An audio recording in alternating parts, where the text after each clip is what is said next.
Hey there, sleepy wasteland wanderers. Tonight, we're diving into the haunting beauty of the Fallout universe, where broken cities whisper forgotten stories, and every shadow hides a tale of survival. I'll be your guide through these glowing ruins, sharing quiet moments of hope, resilience, and the eerie calm of a world long gone. Whatever happened to the most disturbing Fallout vaults? Section 1, Intro. Welcome, fellow wanderer of the broken world, to a long and quiet reckoning with what was built beneath the surface of things, with the doors that closed on people who trusted them to open again, and with the particular darkness that human institutions can engineer when they have decided that the people in their care are less important than the questions those people can be made to answer. Tonight, we trace the full and unhurried truth of the Vault program, not as a list of horrors catalogued for their spectacle, but as the deeper story of what it costs when the most fundamental promise one person can make to another is constructed from its very foundation as a lie. The vaults are sealed beneath the wasteland's surface in their hundreds, and what they contain is not simply the evidence of what happened inside them, but the evidence of what the civilization that built them was willing to do when it believed that no one who mattered would ever find out. So settle in, let your breathing slow, and your body find its rest, and let the weight of the day lift from you, the way the pressure of deep underground spaces lifts when a door finally opens, and the air of the outside world moves in. There is no urgency here. What happened in the vaults happened a long time ago, and the darkness of it is the kind of darkness that can be moved through slowly, with the patience that the truth of difficult things deserves. Let the story carry you through the sealed corridors and the locked rooms and the particular silence of spaces that held people who deserved better than what they received. Let it move through you the way water moves through the deep places of the earth, cool and unhurried, and indifferent to the speed at which the world above it moves. Close your eyes when you are ready. We are going underground, and when we emerge, we will have seen what was there. The promise of the vaults was simple, and it was total. You will survive. That was what the sealed doors, and the reinforced concrete, and the life support systems, and the food stores, and the medical facilities, and the water recycling equipment were all in service of the single commitment that justified every sacrifice required to honor it,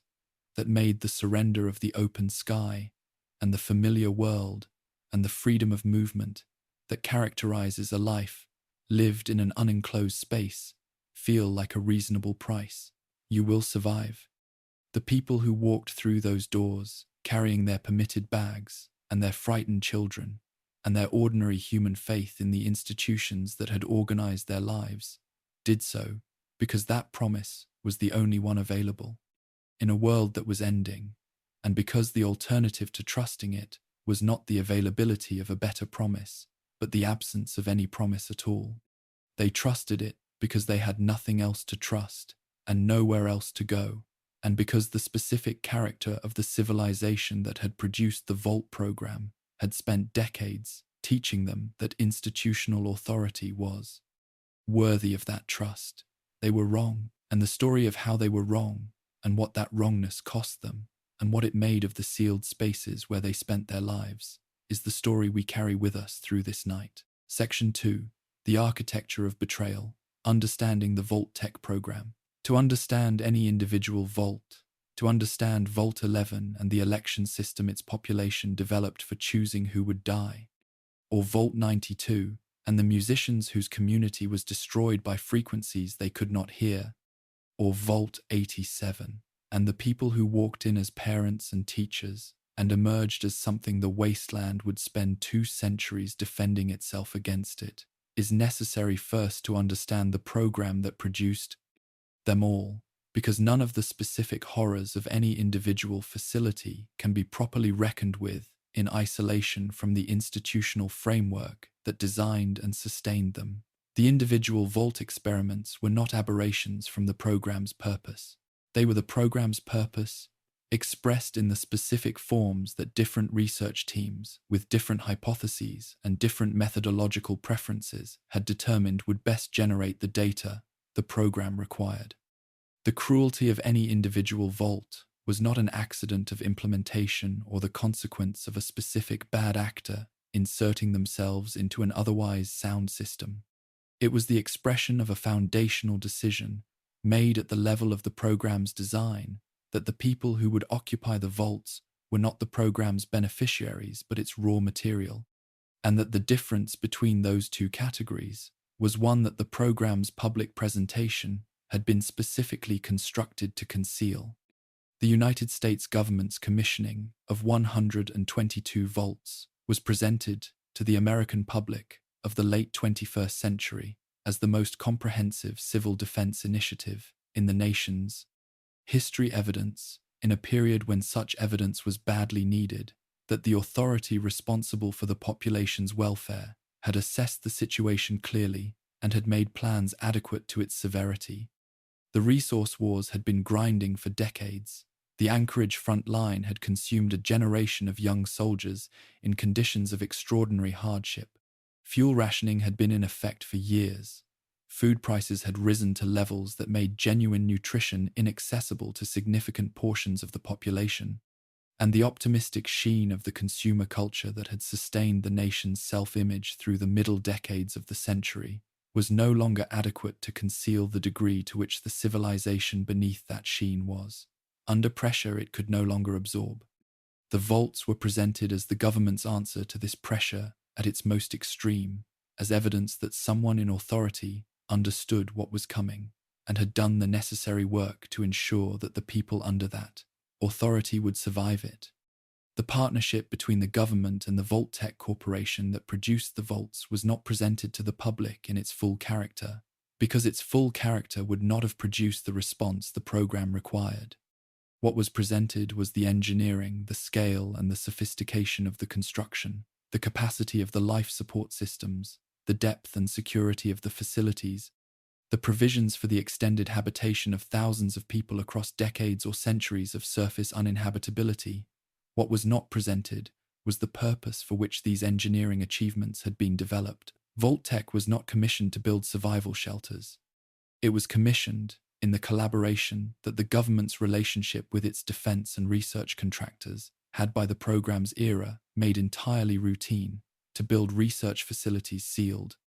controlled environments in which specific populations could be subjected to specific experimental variables without their knowledge or consent, and observed over extended periods of time under conditions of complete institutional control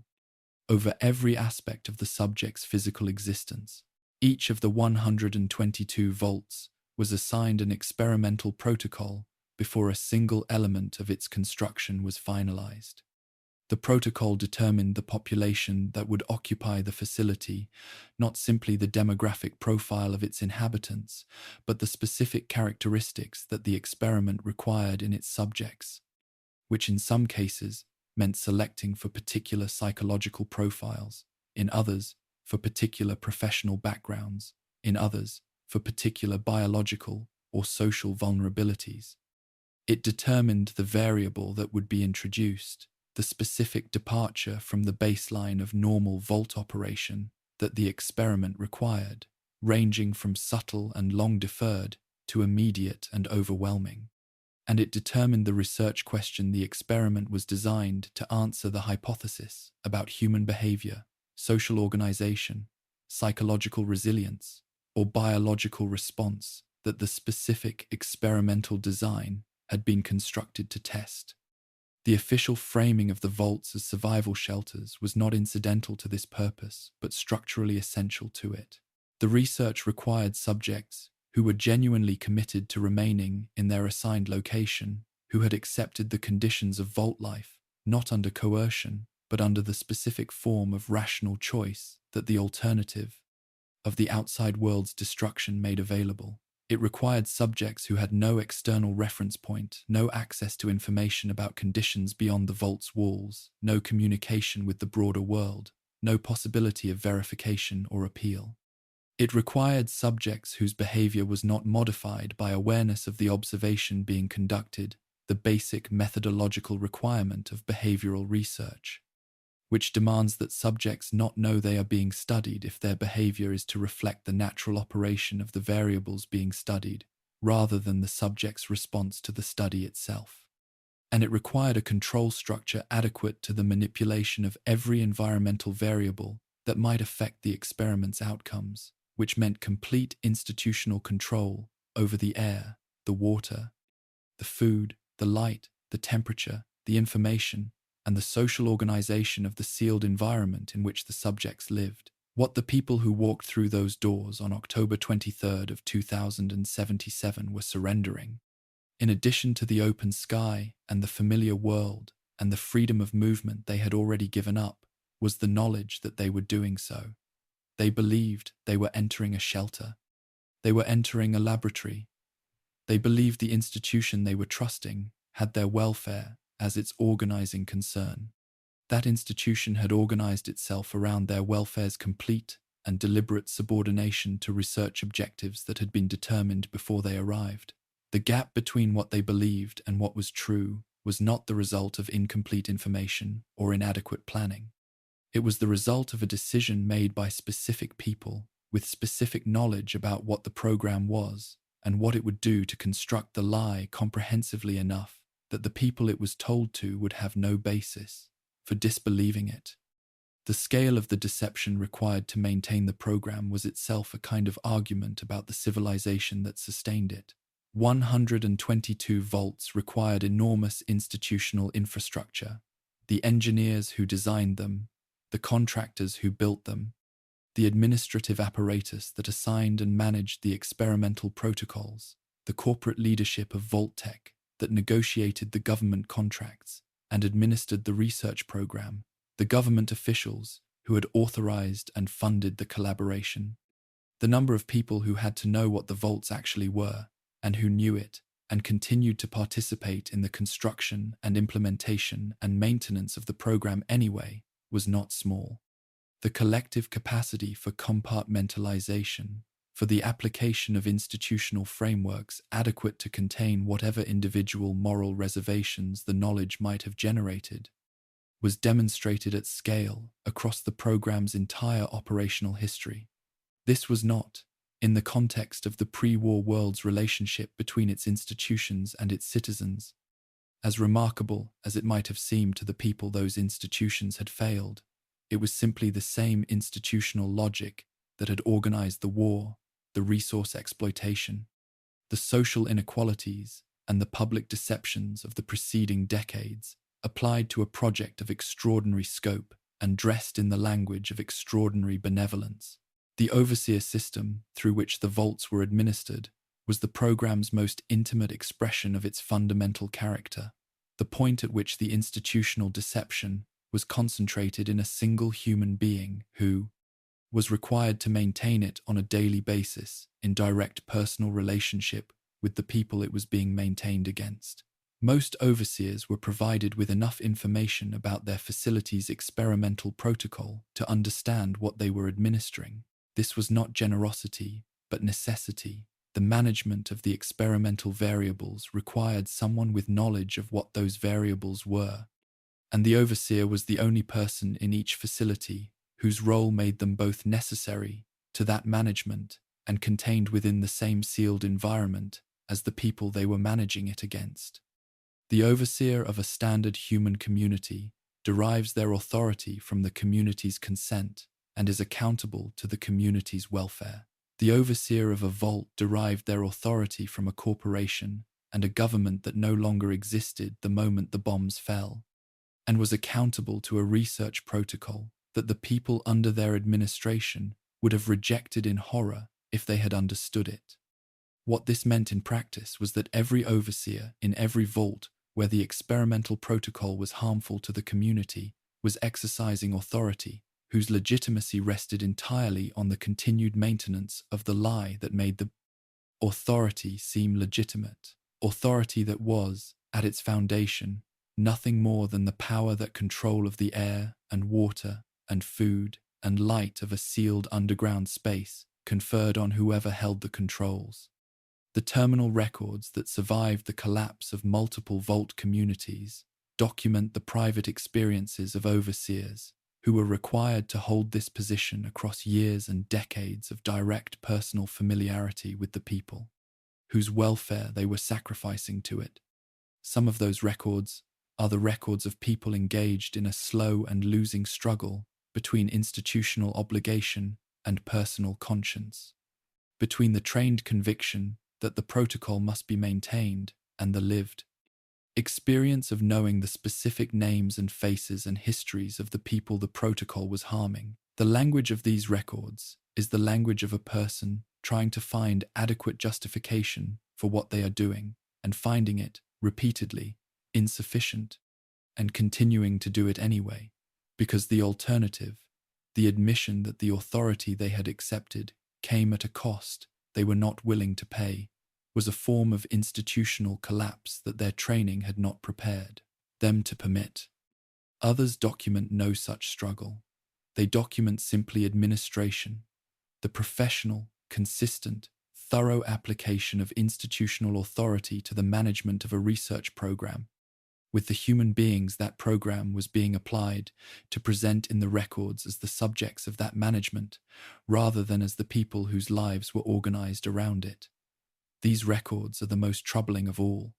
not because they document greater harm. In some cases, the overseers whose records document no visible internal conflict administered protocols less immediately harmful than those administered by the overseers whose records document the most anguished moral accounting, but because the absence of visible internal conflict in the face of what the protocol required is its own form of evidence about what institutions do to the people they train, and about the specific conditions under which the harm done to other people becomes invisible to those doing it. The 122 vaults were the pre-war world's most complete expression of what it was, not what it said it was, which was a civilization committed to the welfare of its citizens, organized around principles that placed human dignity and human welfare at the center of its institutional purposes, but what it actually was, which was a civilization capable of constructing, on a massive and comprehensive scale, the physical and institutional infrastructure required to subject hundreds of thousands of its own citizens to non-consensual experimentation, and of sustaining that infrastructure across the years and decades of its operation, with the professional competence that institutional commitment to a clear objective makes available. The bombs fell on October 23rd, and the doors closed on the people inside the vaults, and the program continued in the sealed darkness beneath the surface of the burning world, as planned. Because plans of sufficient institutional weight continue until something stops them. In most vaults, nothing ever did. Section 3, Vault 11, the democracy of sacrifice. There is a specific quality to the moral horror of Vault 11 that distinguishes it from every other experiment the Vault program conducted. And the distinction is not a matter of the scale of harm it produced or the directness of the violence it required. Other vaults produced harm at comparable or greater scale. Other vaults required violence more immediate and more comprehensive than what Vault 11's protocol demanded. What distinguishes Vault 11 is the particular instrument through which its experimental design worked, which was not a virus or a chemical compound or a subliminal signal or a biological modification, but something that the people inside the vault had brought with them from the world they had left behind, something they recognized, something they trusted, something that carried with it the accumulated moral weight of generations of political development and democratic aspiration. The instrument was the vote, and the specific horror of Vault 11 was not what the vote was used for, but the fact that it could be used for it at all, that the democratic form could be maintained in perfect procedural integrity, while the democratic principle, the equal and unconditional worth of every person participating, was systematically and continuously violated by the provocations, specific pressure that made the system necessary. The researchers who designed Vault 11's protocol knew this. They designed the protocol precisely because they knew it. They wanted to see it happen, and they built the conditions that made it happen, and then they watched and recorded what they saw, and the record they left behind is among the most complete documentations of what human communities are capable of when they are given adequate institutional pressure and adequate institutional form, and no adequate means of refusing either. The people who entered Vault 11 on October 23rd were, in their composition, indistinguishable from the populations of any number of other vaults, a cross-section of the mid-American community from which the facility had drawn its registered inhabitants, organized by the same combination of anxiety and practical preparation that had brought people to vault registrations across the country in the months and years before the bombing. There were professionals among them, people whose educational backgrounds and occupational histories had given them specific, technical, and intellectual capabilities that the vault's ongoing function would require. There were tradespeople whose practical knowledge of the maintenance and operation of the physical systems on which the vault's life depended was as essential to the community's survival as any scientific expertise. There were families, parents with children, elderly couples who had persuaded their adult children to register and who had perhaps been persuaded in turn, people whose connection to other people in the facility was the primary organizing fact of their existence within it. They were ordinary people. They carried their single, permitted bags through the vault's entrance on the morning of the bombing, with the specific combination of relief and grief that characterized every vault entry on that day. Relief at having made it, at being inside rather than outside, at the doors being operational and the life support running and the structure intact, and grief for everything they had left behind, for the people who had not registered or had not been able to reach a registration point in time, for the world above them that was in the process of becoming something none of them had words for yet. Once the doors closed and the world above began its irreversible process of destruction,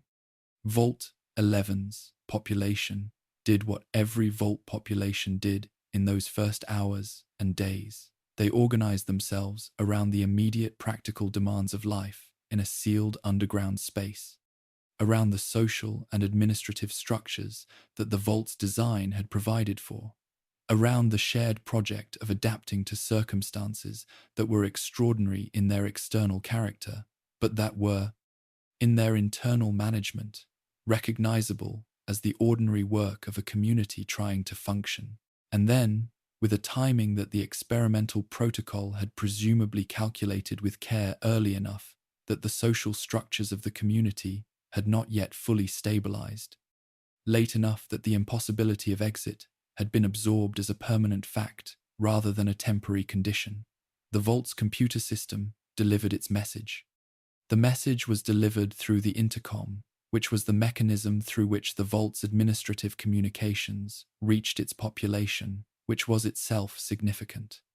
The intercom was an institutional voice, impersonal, authoritative, associated in the minds of everyone who heard it with the legitimate administrative functions of the vault's governance. It spoke in the register of maintenance notifications and schedule announcements, and the ordinary bureaucratic communications of a sealed community managing its own operations. When it delivered the demand for a human sacrifice, it did so in this register with the same impersonal authority, the same bureaucratic calm, the same tone of a system reporting a requirement that needed to be addressed rather than a moral atrocity that needed to be refused. One inhabitant must be sacrificed annually to the overseer's chamber. This was the vault's operational requirement. The automated systems would address the failure to comply. The message conveyed the impression that this was a feature of the vault's design that had simply not been communicated to the general population at registration, an oversight, perhaps,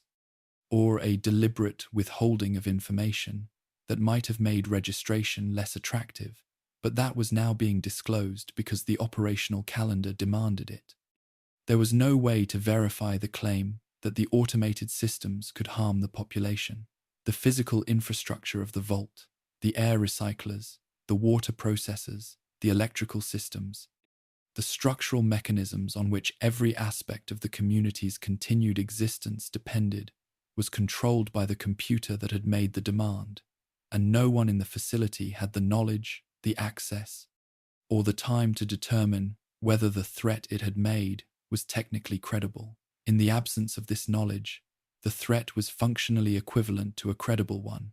because acting on the assumption that it was false and being wrong meant the death of everyone, while acting on the assumption that it was true and being wrong meant the death of one person. The calculus was not subtle. It was not even, in the framework of the immediate crisis, particularly difficult. The community of Vault 11 looked at the options available to it and found, in the specific impossibility of the situation it had been placed in, a decision that the logic of collective survival made legible even as the moral framework that every person in the facility had carried into it from the world above made it monstrous. The development of the election system was not an immediate outcome of the demand. It was the result of a process of communal deliberation, genuine, anguished, organized by people who understood precisely what they were deliberating about and who were trying, within the constraints of what they faced, to find the approach that best honored whatever remained of their pre-war moral commitments within the specific impossibility of what the demand required. A random selection was proposed and rejected, not because randomness was morally inferior to deliberation, but because randomness distributed the probability of death without reference to the community's own assessment of whose death would be least damaging to its continued function, and the community, confronting the practical reality of its situation, found that it could not fully detach the question of who should die from the question of who the community could least afford to lose. A voluntary system was proposed and rejected, not because no one would have volunteered, but because the social pressure that a voluntary system would have placed on specific individuals, and the specific individuals it would most likely have claimed, were recognizable to those who proposed it as a form of coercion dressed in the language of sacrifice. The election emerged as the system that distributed the burden most diffusely, that provided the community with the largest possible sense of collective participation in the decision, and that offered the specific psychological protection of democratic legitimacy, the sense that the outcome was the community's choice rather than any individual's imposition. The protection this offered was real, in the specific sense that it made continued life within the vault possible for people who could not have continued to live within it had the alternative methods been adopted. It was also, in every other sense, an illusion, a democratic form, applied to a decision that no democracy, in any meaningful sense of the concept, should have been making, producing outcomes whose moral character was not improved by the procedural legitimacy of the mechanism that generated them, and the specific way in which the election system's outcomes were not random, the specific patterns by which the politically marginal, the socially isolated, the already stigmatized, and the insufficiently connected members of the community were selected with a regularity that reflected not the operation of chance, but the operation of power, was not a corruption of the system's intent, but its natural expression. Democracy, when used to decide who should die, does not produce random outcomes. It produces outcomes that reflect the distribution of social power within the community that conducts it. And the community of Vault 11, like every human community, had a distribution of social power that was not equal. The election made that distribution lethal. Political coalitions formed in Vault 11 with the specific purpose of ensuring that the sacrifice fell elsewhere, that the coalition's members and their social allies were not the people whose names appeared in the vote tallies that determined the annual outcome. These coalitions were not, in their internal logic, organized around cruelty. They were organized around survival, around the specific and entirely comprehensible desire of people facing a lethal institutional demand to find a way to ensure that the demand was met by someone other than themselves or the people they loved. The cruelty was not in the motivation, but in the mechanism, in the fact that the only way to ensure that the demand did not claim you was to ensure that it claimed someone else, and that the political work of ensuring this was, therefore, the political work of identifying and maintaining and exploiting the social distinctions that made specific people's claims on the community's protection weaker than others, and of defending those distinctions against the equalizing pressures that genuine democratic community would have sought to reduce. The election required the community to be less equal than it might otherwise have been. The election produced, year after year, a community that was less equal than the year before. Children born in Vault 11 after the doors closed inherited this community. They were born into a social environment whose organization had been shaped at its deepest level by the requirement of the annual sacrifice into a political culture in which coalition building around the management of the death allocation was a fundamental social activity, into a moral framework in which the annual sacrifice had been normalized through the specific mechanisms of normalization that communities develop when they are required to do something monstrous on a regular basis. The election had its own calendar position, its own procedural rituals, its own language, a vocabulary that had developed over the years for describing the sacrifice in terms that preserved the participants' sense of themselves as people doing what was necessary, rather than people choosing who to kill. The children of Vault 11 learned this vocabulary as they learned every other aspect of the community they had been born into, without the awareness that what they were learning was the product of a specific institutional decision made before they existed, and without the framework for evaluating it, that access to a world in which annual human sacrifice was not the organizing fact of political life would have provided. The fifth sacrifice was not made. A small group of Vault 11's inhabitants, how many exactly the available records do not consistently agree upon, but certainly fewer than would have been required to win an election under the facility's developed political system, which meant that their refusal was not the product of political organization, but of a decision made outside the political framework that the election system had created, refused to comply.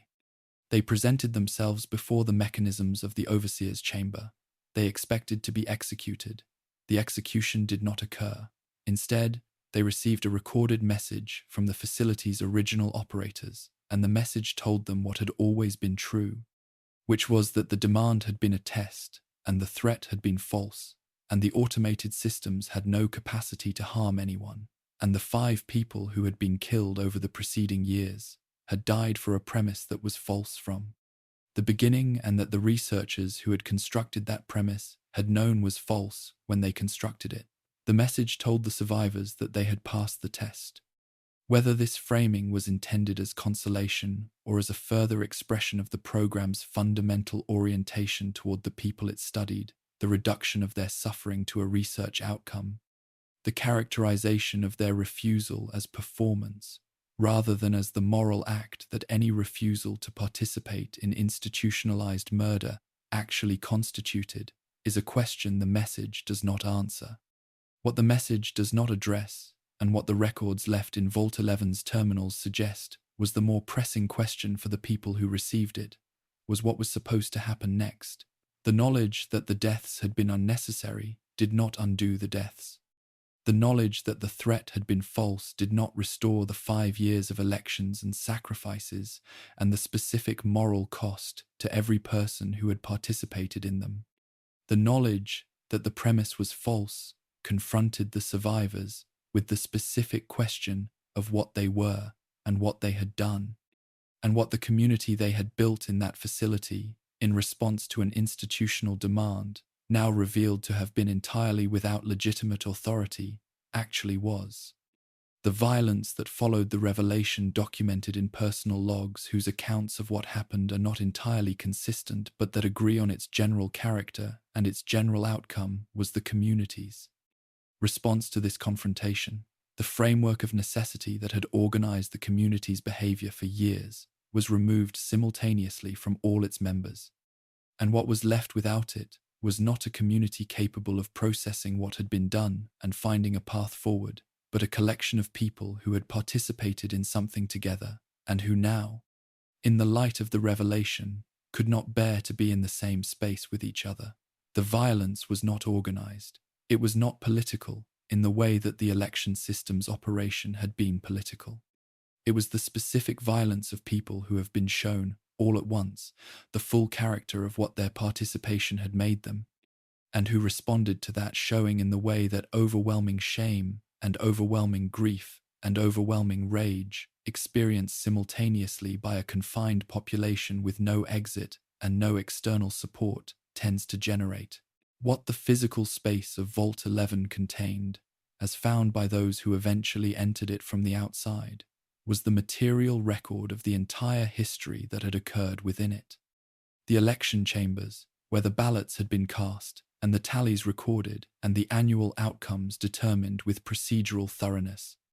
The personal logs of community members, documenting the moral calculus they had performed across years of elections, the specific arguments they had made to themselves, the specific conclusions those arguments had produced, the specific moments when those conclusions had proven inadequate to the specific reality of what the next election required them to do, and the specific accommodations they had made in response. The bodies of those who had been sacrificed. The bodies of those who had killed themselves when the revelation arrived. The bodies of those who had been killed in the violence that followed, and the records of the 5 who had refused, if they survived,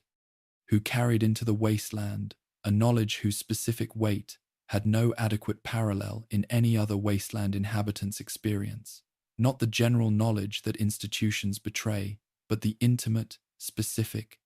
named knowledge of having been inside the mechanism of that betrayal, of having helped it operate, and of having been told at the end that the operation had been the point.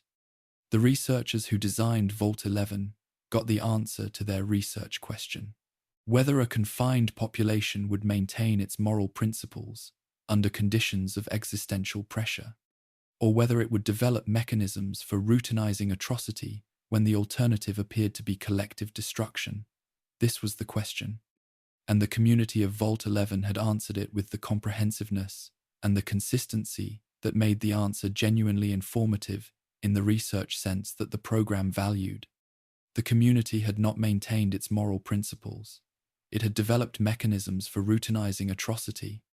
It had done so with a sophistication and a procedural elegance that suggested the mechanisms were not aberrations from human social behavior, but expressions of it that, given sufficient pressure and sufficient institutional form, the production of mechanisms for routinizing atrocity was something human communities did with the same competence and the same creativity that they brought to any other collective problem they were required to solve. This was useful information from a research perspective. The people whose deaths had made it useful were not, from the perspective of the people who found their records decades later, primarily data. Section 4, Vault 92, White Noise and the Destruction of a Musical Community. The people who entered Vault 92 carried their instruments with them. This is the fact that everything else about the facility's history must be set against, because the instruments were the most honest expression of what the people who brought them believed. They were entering a place that would preserve not just their physical survival, but the creative practices through which they had organized their sense of themselves and their relationship to other people and the world. A person who takes their instrument to a survival shelter does so because they believe the shelter is what it claims to be, because they believe that the music they make is something worth preserving, and because they believe that the institution they are trusting has understood this and has made a place for it.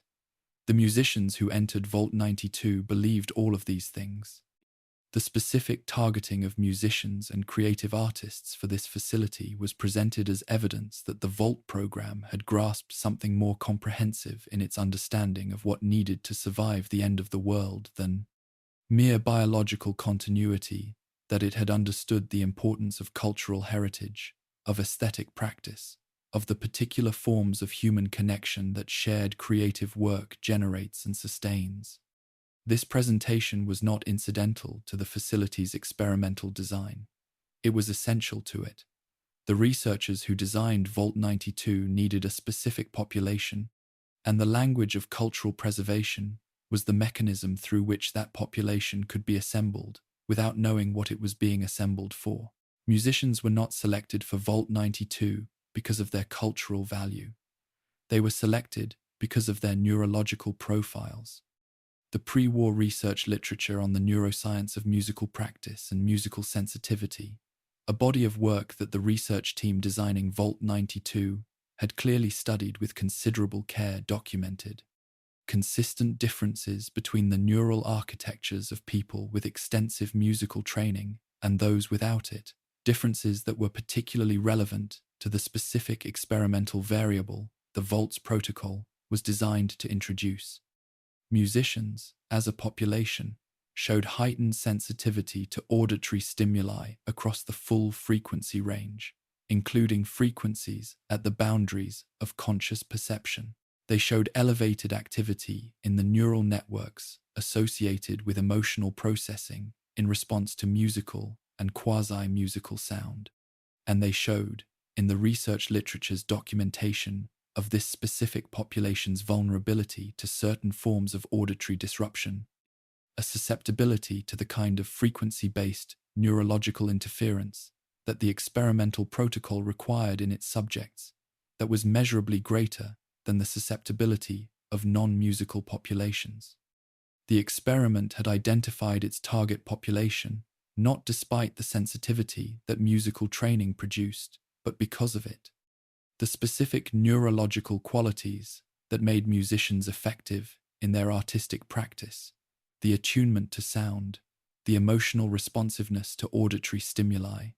the deep integration of musical processing into the neural networks that governed emotional life and social behavior were precisely the qualities that made them more vulnerable to the subliminal audio signals that the facility's white noise systems were designed to introduce.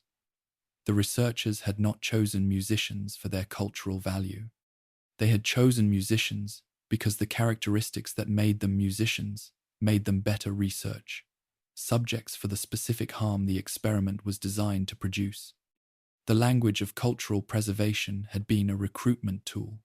The instruments the musicians brought with them were the material evidence of the trust that recruitment tool had generated, and the specific function that trust would serve in the experimental design was the function that all trust serves when it is systematically exploited. It made the betrayal more complete, because the people being betrayed had no reason to expect it. The community that the musicians of Vault 92 built in the facility's early period was real,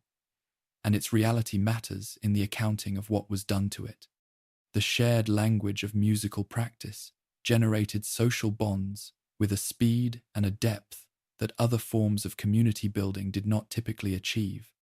because music creates a specific form of coordination, a requirement for listening to and responding to other people that operates at a level more immediate than verbal communication. Through the physical medium of sound, produced by bodies in shared space, the ensemble relationships that developed in Vault 92's early months were not simply musical relationships. They were the foundations of a social fabric organized around the specific trust that musical collaboration requires, the vulnerability of performing for and with others, the mutual dependence of ensemble practice, the particular intimacy of people who have listened to each other carefully enough to respond in real time.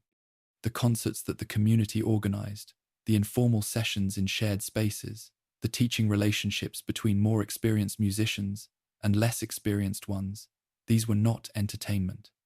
They were the social infrastructure of a community that had found in its shared creative practice the primary mechanism for building the bonds that the Vault's isolation made necessary. The subliminal signals were introduced into the white noise systems after enough time had passed for this community to establish itself with sufficient depth that its disruption would generate the research data the experiment required. The timing was deliberate. A community that had not yet formed genuine bonds would not provide the research team with the specific social dynamics they were studying. the particular ways in which a community that had built real trust and real connection responded to the introduction of unpredictable violence among its own members. The experiment needed the community to have something to lose, because what it was studying was the loss. The signals were calibrated to interact with the neural architecture of susceptible individuals in ways that triggered episodes of acute psychosis, not continuously, not predictably, but periodically, and with a randomness that the experimental design specifically required, because the unpredictability of the violent episodes was as important to the research question as the episodes themselves. The research question was behavioral and social in its framing. How does a community respond to violence that cannot be explained by any cause it can identify? The musicians who began to experience psychotic episodes had no history of instability that their community could point to as a warning sign. They had no comprehensible motive for the violence they committed during those episodes. They were, before and after the episodes, the same people their community had known, the same friends, the same ensemble partners, the same individuals whose vulnerability, the community's social bonds, had been built around acknowledging and protecting. The violence seemed to emerge from nowhere and subside as inexplicably as it had arisen, and the community's attempts to understand it produced theories rather than explanations, because the actual cause was invisible to them, and the theories they developed reflected the specific anxieties and social tensions that the community already contained, rather than any accurate analysis of what was happening. The instruments began to mean something different in the facility as the episodes continued. They had been brought in as objects of creative practice, as the physical tools of the musical activity that organized the community's social life. As the violence became associated not logically, not accurately, but through the specific emotional logic of a community trying to make sense of inexplicable harm with specific individuals, and then with the community's creative practices more broadly, the instruments became implicated in the framework of suspicion and fear that was replacing the framework of trust and connection. Not because music was causing the violence, nothing the community could observe supported this conclusion, and the available evidence did not point toward it, but because the community's attempts to identify patterns in the apparently random violence tended to reach for the most prominent features of its social landscape, and the most prominent feature of the community's social landscape was its musical practice. The social coalitions that formed in response to the unexplained violence were organized around surveillance rather than around the shared creative engagement that had been the community's original organizing principle. The people who had been most deeply invested in the musical community, whose social identities were most thoroughly organized around the ensemble relationships and the creative collaborations that the Vault's early period had produced, found themselves in a specific position of social vulnerability,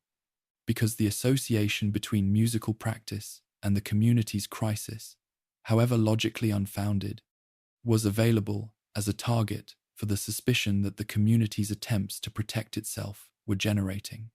The community became less musical as it became more frightened, and it became more frightened as it became less musical, in the specific feedback loop of eroding social trust that the experiment had been designed to produce.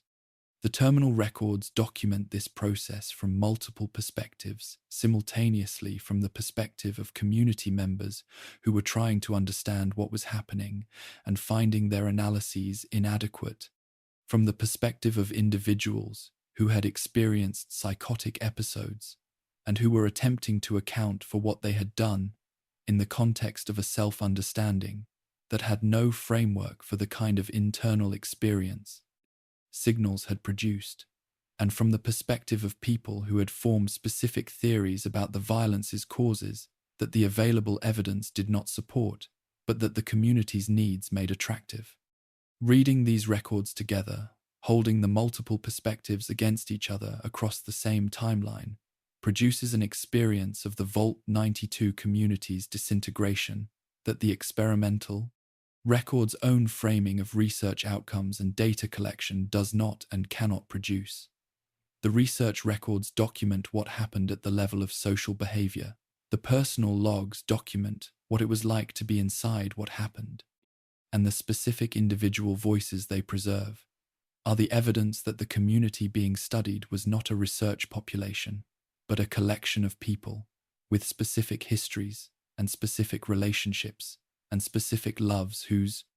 destruction was being methodically documented by an institution that had designed the destruction and that was watching it proceed according to plan. The experiment continued until the community had destroyed itself.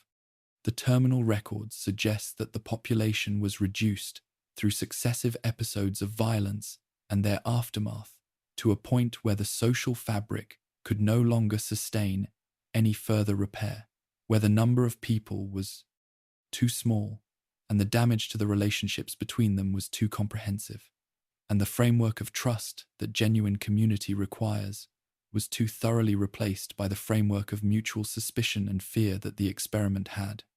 produced to allow the community to continue functioning as anything beyond a collection of individuals managing the immediate demands of survival in a shared space. The research team, which had been observing and recording throughout the process, presumably recorded its final findings and departed.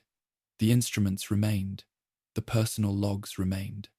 The facility remained, sealed and silent, containing the material evidence of what had been built there and what had been done to what had been built there,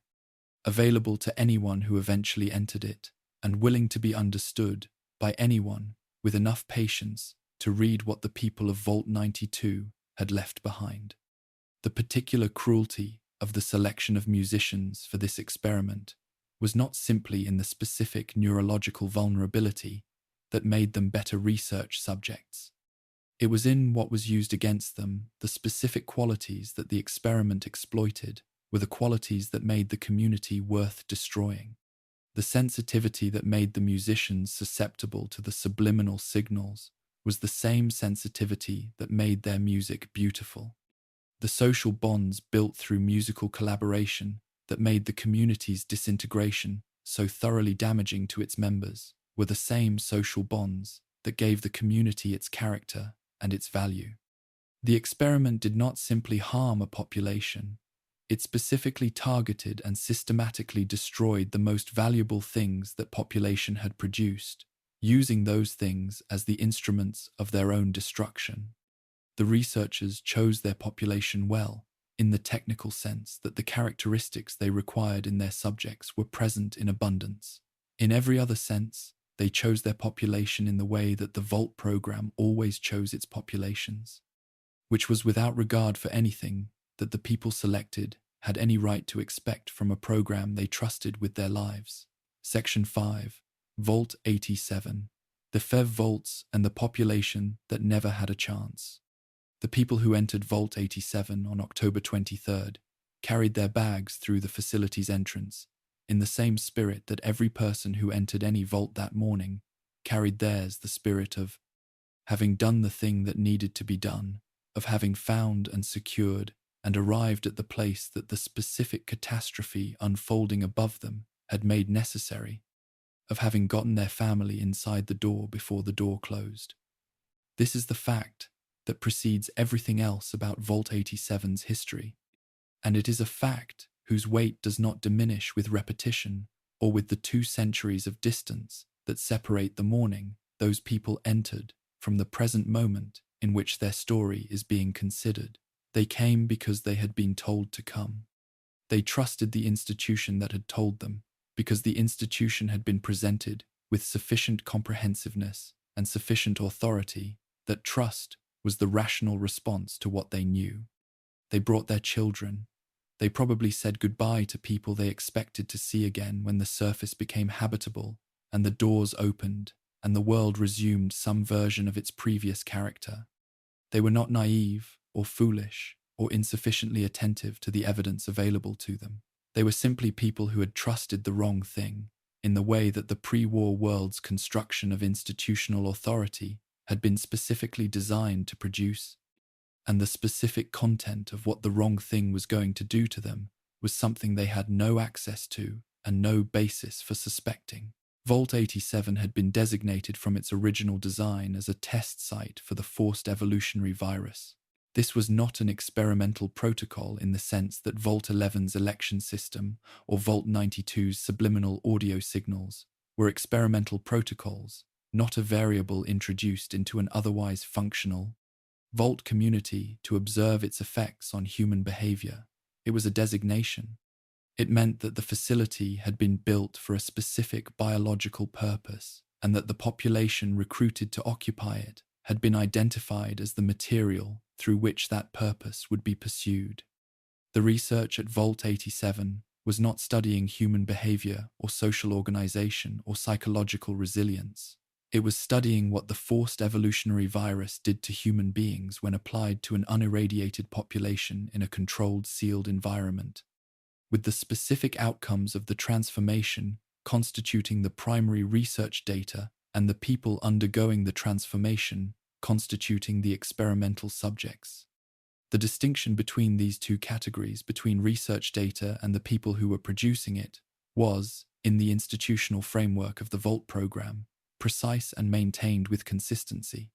The people of Vault 87 were not the beneficiaries of the research being conducted in their facility. They were its raw material. The forced evolutionary virus had been developed at the West Tech Research Facility in the years before the war as a pan-immunity virion, a biological agent whose intended function was the comprehensive rewriting of a human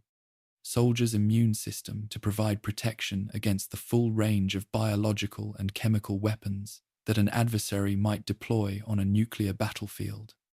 The ambition of the project had always exceeded what careful consideration of its biological implications might have recommended,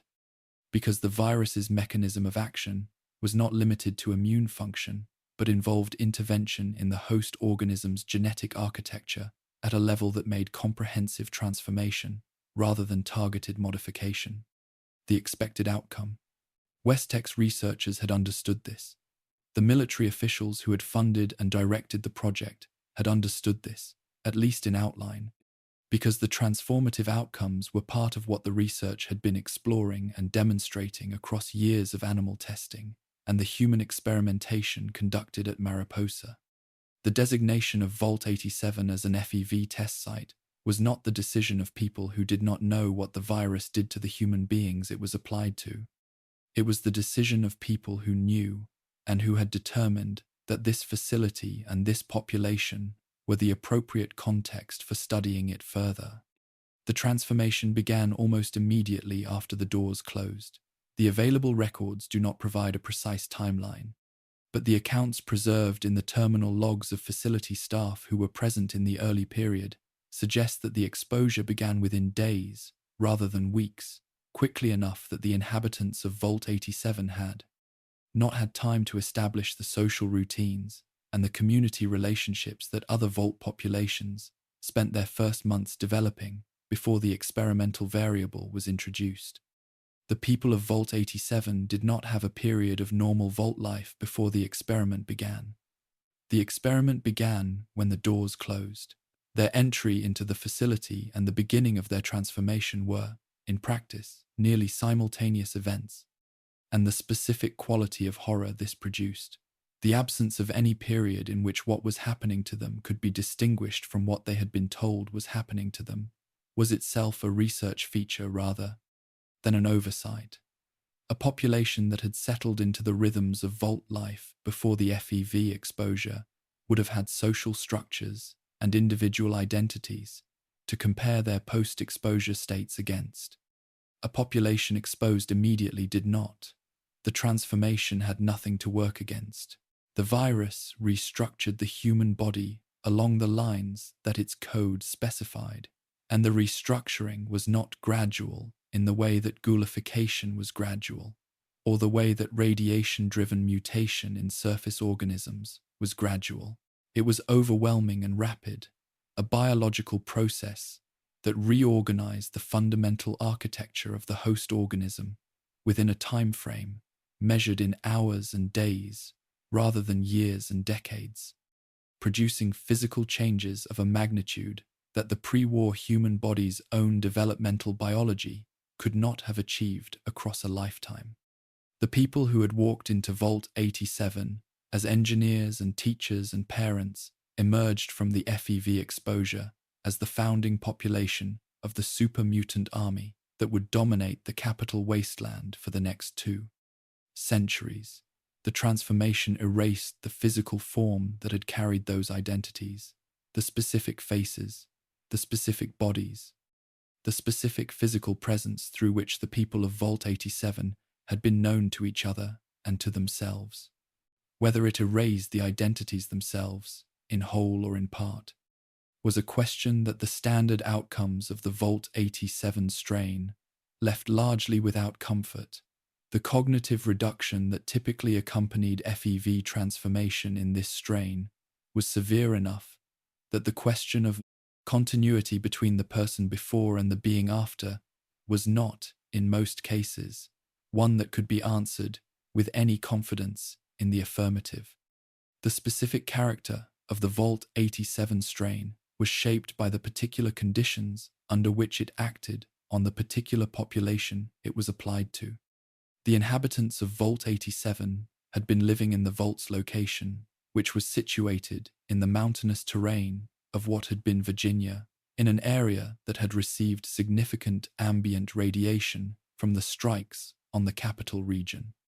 The pre-irradiation of the population, the accumulated radiation exposure that the facility's location had produced, even before the FEV was introduced, interacted with the virus in ways that had been documented in the REDAY.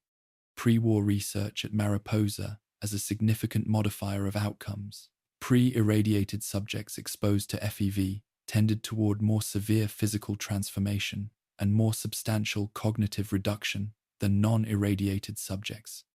as if the radiation's prior work on the cellular architecture of the host had created conditions that made the virus's own restructuring more comprehensive. The Vault 87 strain accordingly produced supermutants who were, in the assessments of those who documented the capital wasteland's supermutant population 2 centuries later, more immediately aggressive and somewhat less cognitively capable even than the Mariposa baseline, a population shaped not only by the virus, but by the specific combination of variables that the facility's design had assembled, and that the experimental protocol had set in motion. What the transformed inhabitants of Vault 87 did with the facility and the knowledge of the transformation it had visited upon them was not the result of any instruction or direction from the institution that had produced them. That institution had ceased to function the moment the bombs fell. Its corporate and governmental structures dissolved along with everything else the Great War had destroyed. They used the VATS. The mechanism of the FEV transformation that had been applied to them was still present in the facility, still functional, still capable of being applied to new subjects. And the transformed beings who controlled the facility had arrived, through whatever combination of behavioral instinct and residual cognitive function the transformation had left them, at the understanding that the VATS produced more of them, and that more of them was what the survival and expansion of their population required. The perpetuation of the Vault 87 super mutant population through the forced mutation of captured surface humans was not the expression of a comprehensible ideology or a deliberate military strategy. It was the behavioral expression of a population whose creation had eliminated most of the cognitive resources that more reflective responses to the challenge of population maintenance would have required, leaving a more direct biological logic in their place. They needed numbers. The VATS provided numbers. The humans of the capital wasteland surface provided the raw material for the VATS. The logic was not sophisticated. It was entirely sufficient. The specific horror this produced for the capital wasteland's surface communities across 2 centuries was not simply the violence of supermutant attacks on settlements, though that violence was real and sustained and shaped. The entire human geography of the region, in ways that all of the capital wasteland's subsequent political and social history had to contend with. It was the specific horror of a cycle of non-consensual transformation that had been set in motion by a pre-war institution and that continued to operate 2 centuries after that institution's destruction, perpetuating through the mechanism of forced mutation against living people, the same fundamental violation, the taking of a human being and making them into something they had not chosen to become, that had been visited on the original inhabitants of Vault 87. The institution was gone. The violation it had initiated was not.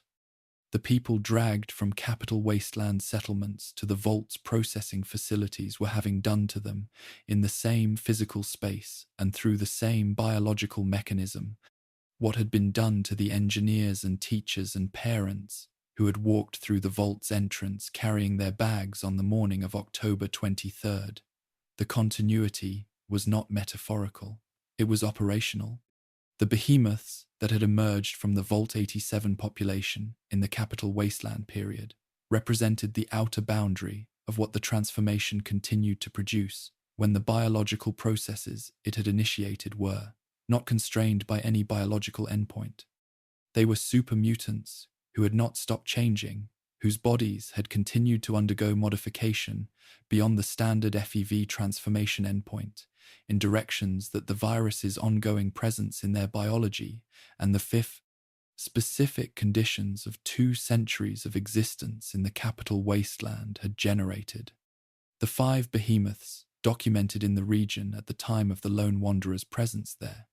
had each established territorial ranges whose geography had been shaped by the specific combination of physical capability and behavioral pattern that their individual histories of continued transformation had produced,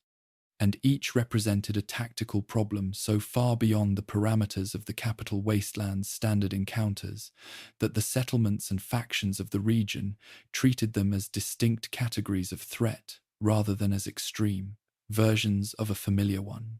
They were the furthest point that the process initiated in Vault 87 had yet travelled, being so remote from the people whose transformation had begun the chain of causation that had produced them that the connection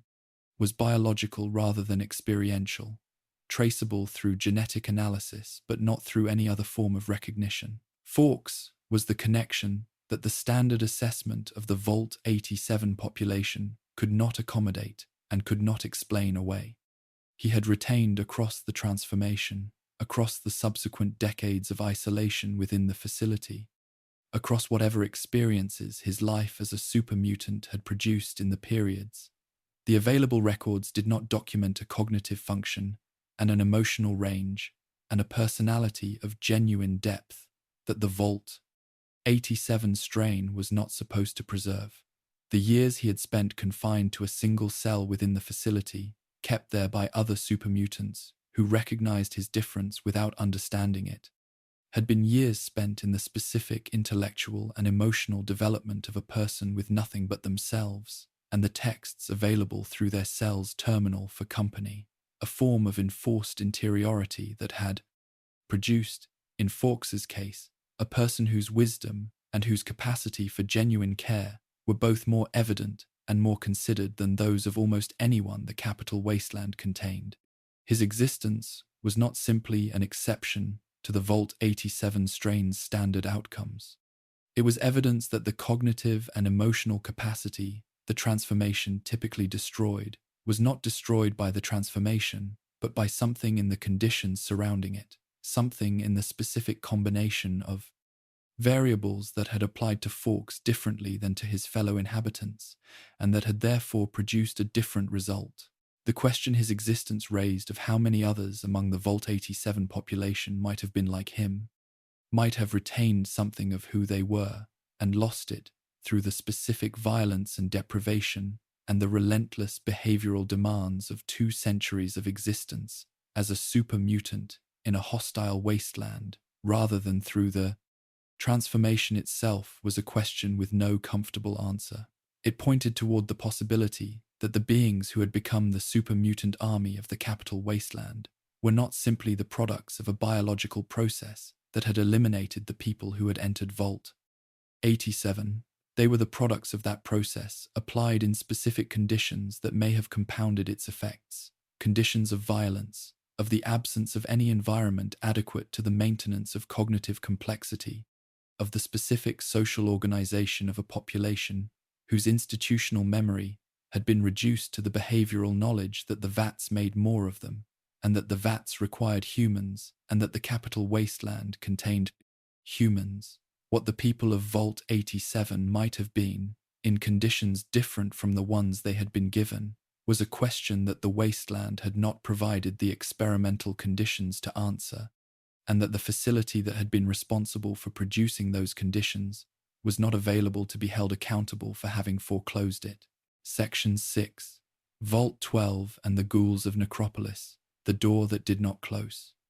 The engineering of Vault 12's experimental protocol was, in its fundamental conception, the simplest of all the Vault program's designs, and the simplicity was itself a form of statement about what the program was willing to do and how directly it was willing to do it. Every other experiment in the program's catalogue introduced a variable into an otherwise functional shelter, a demand, a substance, a signal, a biological agent, a social condition that worked against the welfare of the people inside, while the shelter itself continued to provide the protection it had been built to provide. The people of Vault 11 had air and water and food and structural integrity, while the election system ground its annual toll from their community. The musicians of Vault 92 had every physical comfort the facility could provide, while the white noise systems worked against their neurology. Even Vault 87, whose experimental protocol was more immediately comprehensive than most, had housed its population within a structurally sound facility that provided functional life support to the beings its experiment had produced. What Vault 12's protocol removed was the one thing that distinguished being inside a vault from being outside one. The door would not seal, and the removal of this single feature, the one engineering element whose function was the entire premise of the Vault program's public promise, was sufficient to render everything else the facility contained irrelevant to the survival of the people who had come to it seeking protection. The decision to design a vault with a door that would not seal was not a decision that could have been made casually or without full awareness of what it meant. The vault door was not an incidental feature of the facility's design. It was the facility's design, in the sense that everything else the structure contained, the life support systems, the food stores, the water recyclers, the medical facilities, the residential and communal spaces, was meaningful only in relation to the protection the door's closure was supposed to provide. A vault with a functioning door and no life support was a sealed room. A vault with complete life support and a door that did not seal was a basement. The people who designed Vault 12's experimental protocol had specified, in the documents that governed the facility's construction, that the door's sealing mechanism was to be deliberately compromised, not simply left incomplete or inadequately constructed, but engineered to fail in a specific and reproducible way that would ensure the failure occurred when it mattered, which was when the door was most needed and when its failure would be most consequential. This was the research question. What would happen to a population exposed to significant nuclear fallout while sheltering in a structure that provided every form of protection except the one that made all the others meaningful? The researchers who specified this question had answers they expected to observe, and the facility's population was the instrument through which those answers would be generated. The people who came to Vault 12's entrance on the morning of October 23rd came in the specific urgency of people who had heard the sirens and had understood what the sirens meant, and who were doing the thing that every instinct for self-preservation and every piece of civil defense information they had ever received told them to do, which was to get inside the nearest designated shelter as quickly as possible. The vault's entrance was in the town of Bakersfield, California, and the population that crowded toward it in those first terrible minutes was drawn from the surrounding community, people who had registered in advance and people who had not, people who had prepared methodically and people who were operating entirely on the survival instinct that the sound of the sirens had activated. What they found when they reached the vault's entrance was a door that was attempting to close and failing, grinding in its mechanism, partially engaged, but not completing the sealing process that would have separated the interior from the exterior with the comprehensiveness that the facility's design had specified and that the people pressing through it desperately required. Some accounts suggest that facility personnel attempted to manually address the door's failure and could not. Others suggest that the failure was sufficiently complete that no manual intervention was available. What is consistent across the accounts that survived is the experience of the people who were inside the facility when the fallout began to arrive. The specific quality of understanding that comes when a system you have trusted to protect you demonstrates that it cannot, in a context where the alternative to its protection is the radiation of a nuclear aftermath that the facility's engineering was supposed to make survivable. The people of Vault 12 who survived those first hours and days survived them not because the vault provided the protection it had been built to provide, but because their biology, subjected to radiation doses that would have been lethal to the majority of any exposed population, happened through whatever combination of dose, duration, genetic predisposition, and the specific conditions of the facility's partial shelter to respond to that exposure through transformation rather than through death. Ghoulification, as has been established in the broader accounting of what radiation did to human beings in the post-war world, is not the expected outcome of radiation exposure. It is the rare outcome, the biological response, of a small subset of any exposed population whose specific characteristics allow survival through transformation, when the more common outcomes are death or the progressive deterioration of radiation sickness.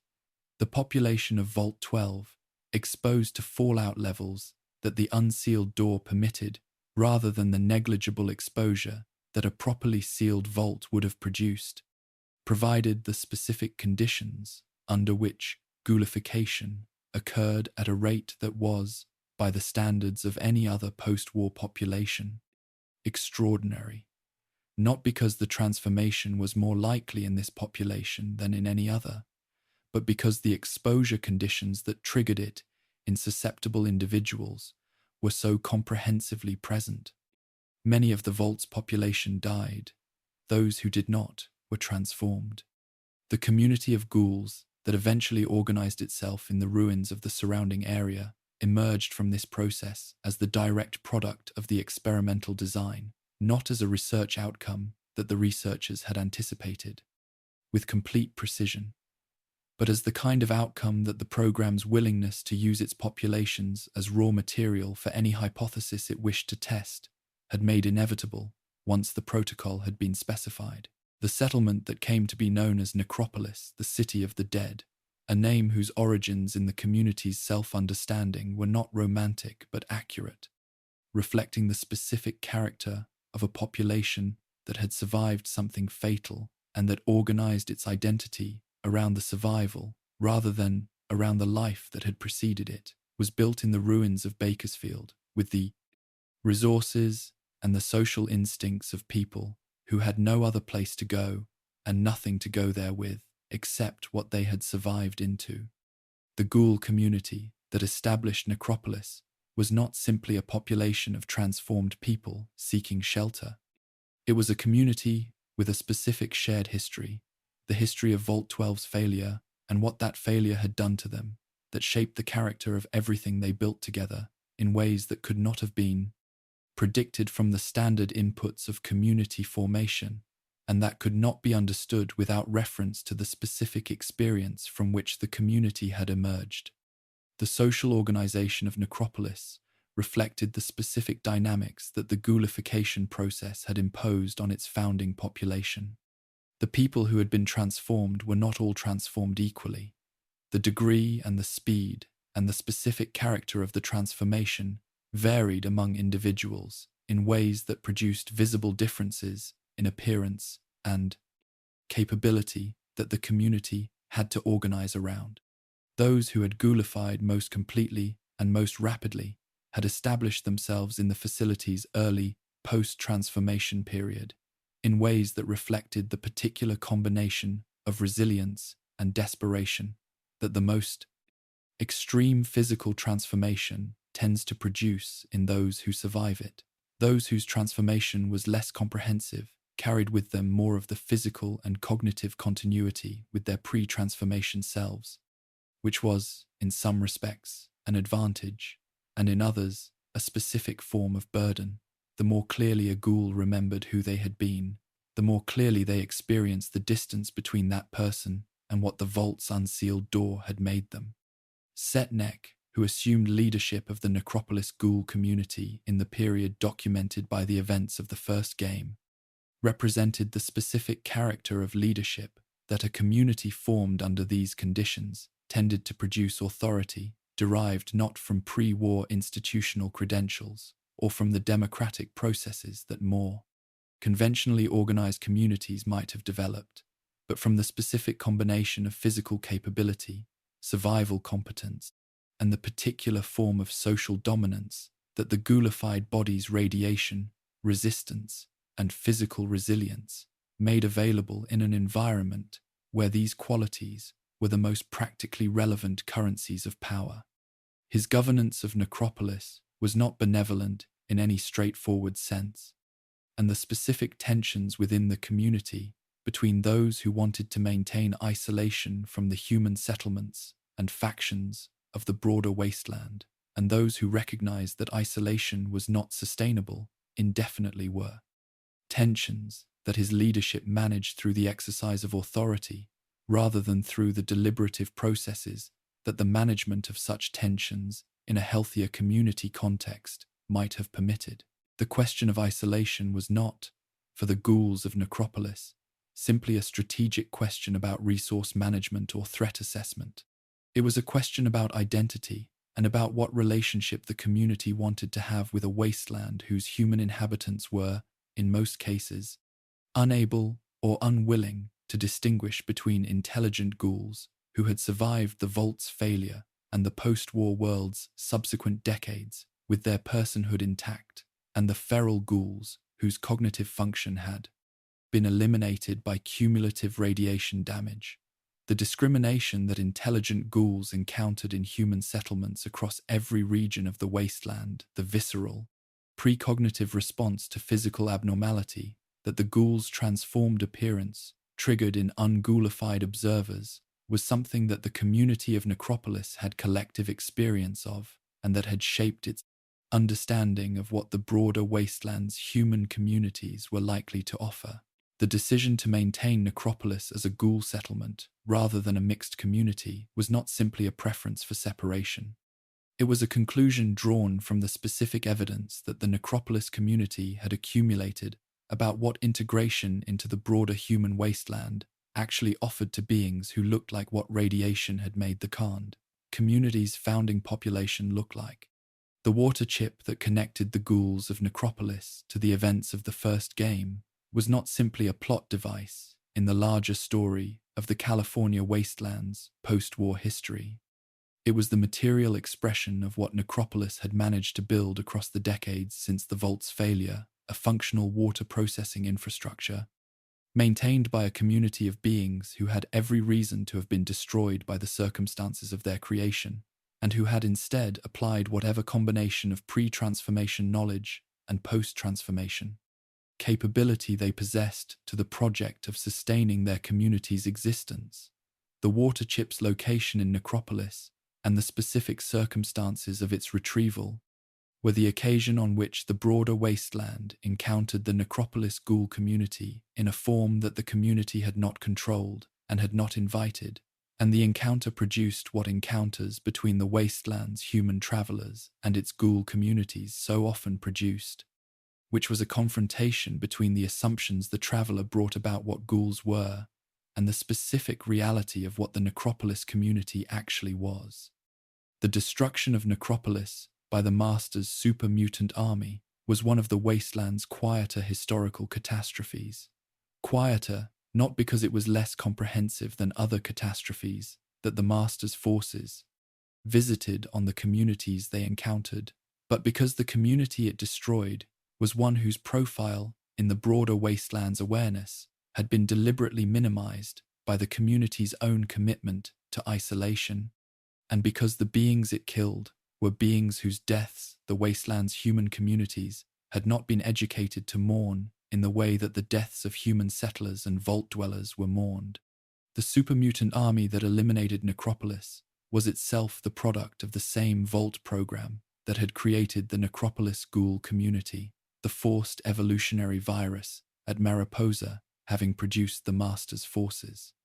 With the same fundamental disregard for the welfare of the transformed beings it created that the unsealed door of Vault 12 had expressed toward the people it had exposed to the fallout it had been built to exclude.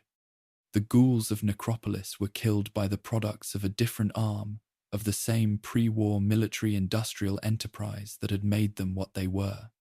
The specific irony of this was available only to those who understood both communities' origins, and the wasteland did not, in most cases, contain people with sufficient historical knowledge to hold both facts simultaneously. What the ruins of Necropolis preserved after the supermutant army's passage was the material record of what the community had built, the water processing infrastructure, the residential structures, the organizational arrangements of a settlement that had existed long enough to develop its own specific character and its own specific practices, and its own specific understanding of what it meant to be what the Vault program had made. The people who had built those things, were gone. The things remained, in the specific way that built environments always outlast the communities that produced them, preserving in their construction and their organization the evidence of the choices and the priorities of the people who made them. For anyone willing to read that evidence carefully, to understand what a ghoul community of this specific origin had found worth building and worth maintaining across decades of an existence that the wasteland had not made easy. The ruins of Necropolis were a form of testimony to what the community of Vault 12 survivors had actually been, which was not the category of threat that the human wasteland's standard response to their appearance had treated them as, but a community of people who had organized their lives around the specific circumstances the Vault program had created for them, with the same stubborn commitment to continuation that every surviving community in the post-war world expressed in its own specific form. Section 7, Vault 22, the garden that consumed its inhabitants. Vault 22 was, in its stated objectives, among the most practically defensible of all the Vault program's experimental designs, and this defensibility was itself a feature of the design rather than incidental to it. The program had learned, across the development of its various experimental protocols, that the designs most likely to proceed without internal resistance were those whose stated objectives were most closely aligned with the genuine challenges of Vault survival,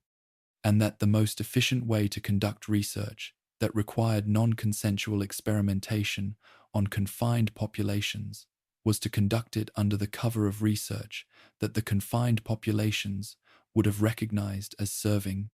their own interests if they had been told it was being conducted. The development of sustainable underground food production systems was a genuine challenge for every Vault. The agricultural infrastructure of the surface world was not available to sealed underground communities, and the long-term viability of any Vault population depended on the development of food production methods adequate to sustaining that population across decades or centuries without the inputs that surface agriculture required.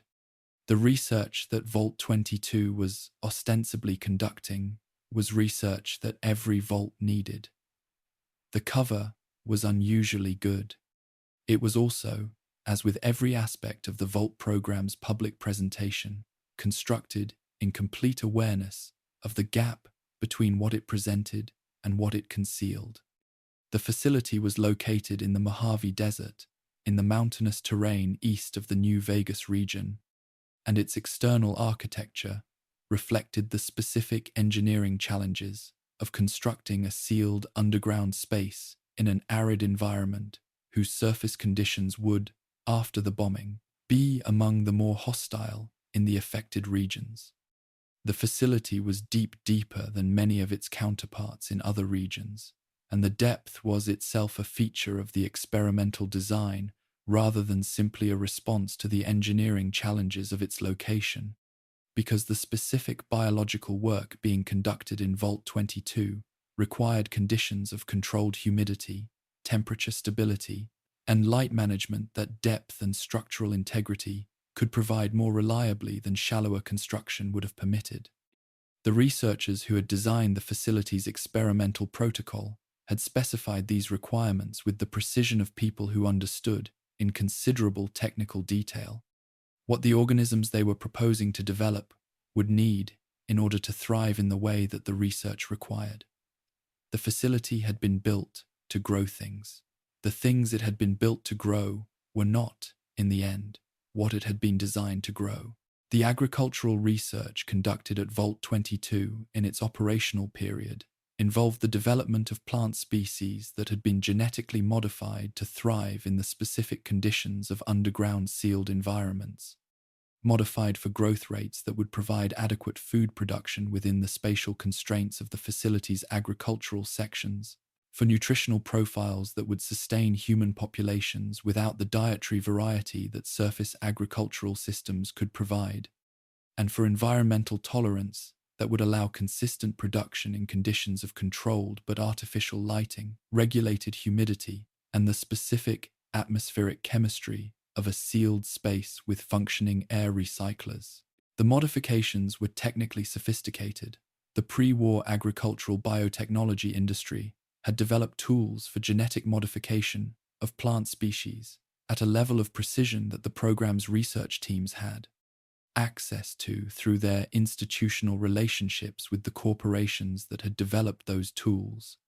And the plants that the Vault 22 team produced in the facility's early operational period were genuine achievements in the application of those tools to a specific practical problem. The modification that produced the catastrophic outcome was not identified in the facility's research records as a modification that was made with awareness of what it would produce. The terminal logs of the research team's scientific staff document, across the period leading up to the outbreak, the specific technical discussions of a group of people who were working on a problem they understood in considerable technical detail and who arrived, through the normal mechanisms of scientific inquiry, observation, hypothesis, experimental modification, observation of outcomes, at a result that was outside the range of outcomes they had anticipated. The plant species that they had modified for underground cultivation developed, through the interaction of the specific genetic modifications that had been made to it and the specific environmental conditions of the vault's sealed ecology,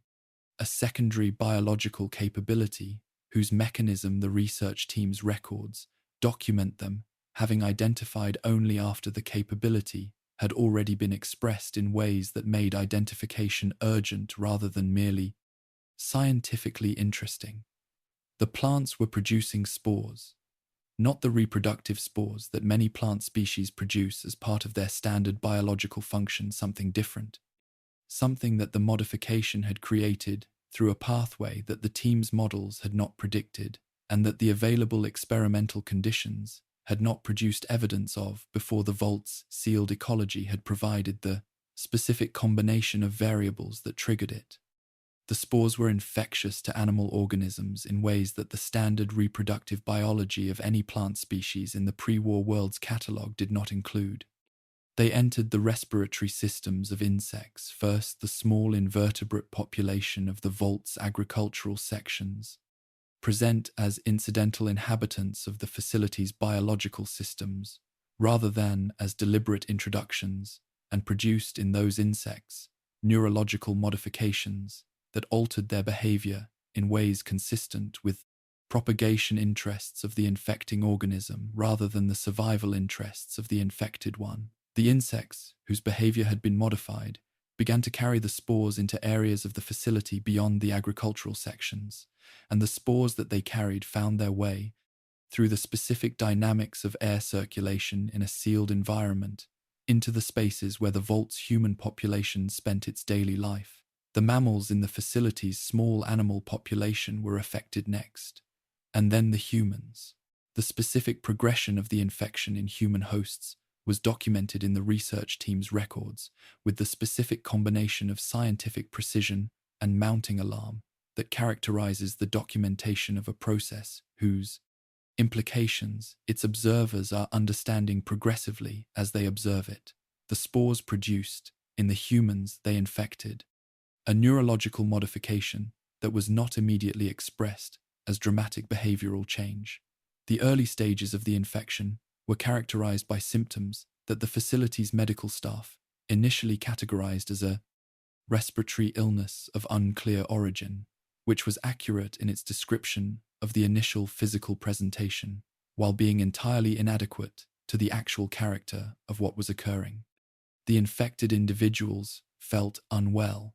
Their respiratory function was compromised in the specific way that a foreign organism establishing itself in the respiratory tract compromises respiratory function.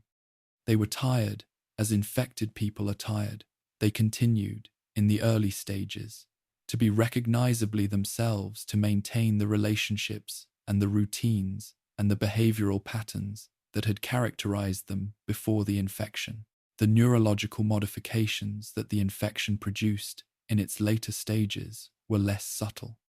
The fungal organism that the spores established in infected hosts developed a relationship with the host's neurological system that the research team's records describe with increasing clinical precision and increasing personal horror, a progressive colonization of the neural tissue that modified the host's behavioral outputs in directions consistent with the spore organism's propagation interests, producing in infected individuals a compulsion toward the behaviors that most effectively spread the infection to new hosts, while reducing the cognitive and behavioral responses that might have led an uninfected individual to avoid infected ones. The people of Vault 22, who had been infected in the later stages of the infection's progression, were not simply sick. They were, in the specific technical sense that the research team's final records use and that the available evidence supports, occupied their neurological systems, hosting an organism whose interests had partially displaced their own as the organizing principle of their behavior. The research team's response to the outbreak was documented with the specific procedural clarity of people who had trained for emergency situations and who were applying that training to a situation that their training had not specifically addressed. Containment protocols were implemented, the sealing of the agricultural sections from the rest of the facility, the quarantine of individuals who had been identified as infected, the implementation of air filtration measures intended to reduce the spread of spores through the facility's circulation systems. These measures were partially effective and ultimately insufficient,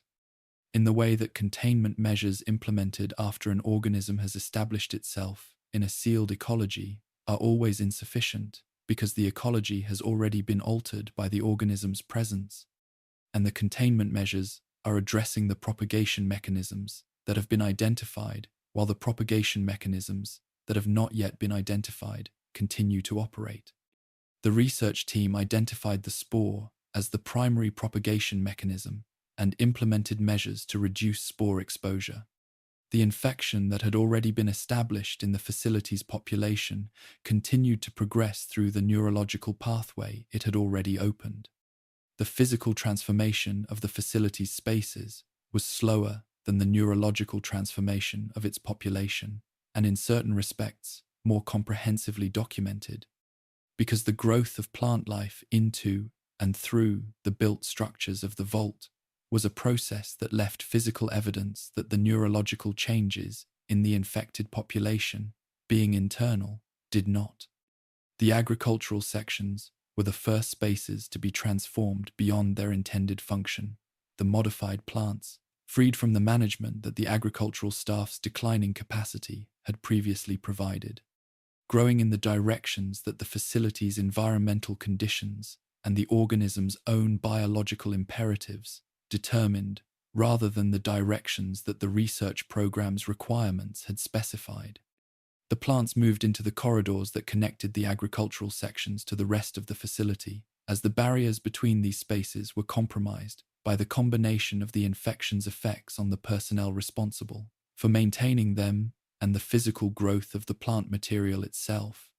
which was capable of penetrating the gaps and seams of the facility's constructed surfaces, with a persistence that the facility's design had not been built to resist. By the time that the vault's surviving, uninfected population had been reduced to a small group attempting to maintain a functional defensive perimeter against both the infected inhabitants and the advancing plant growth,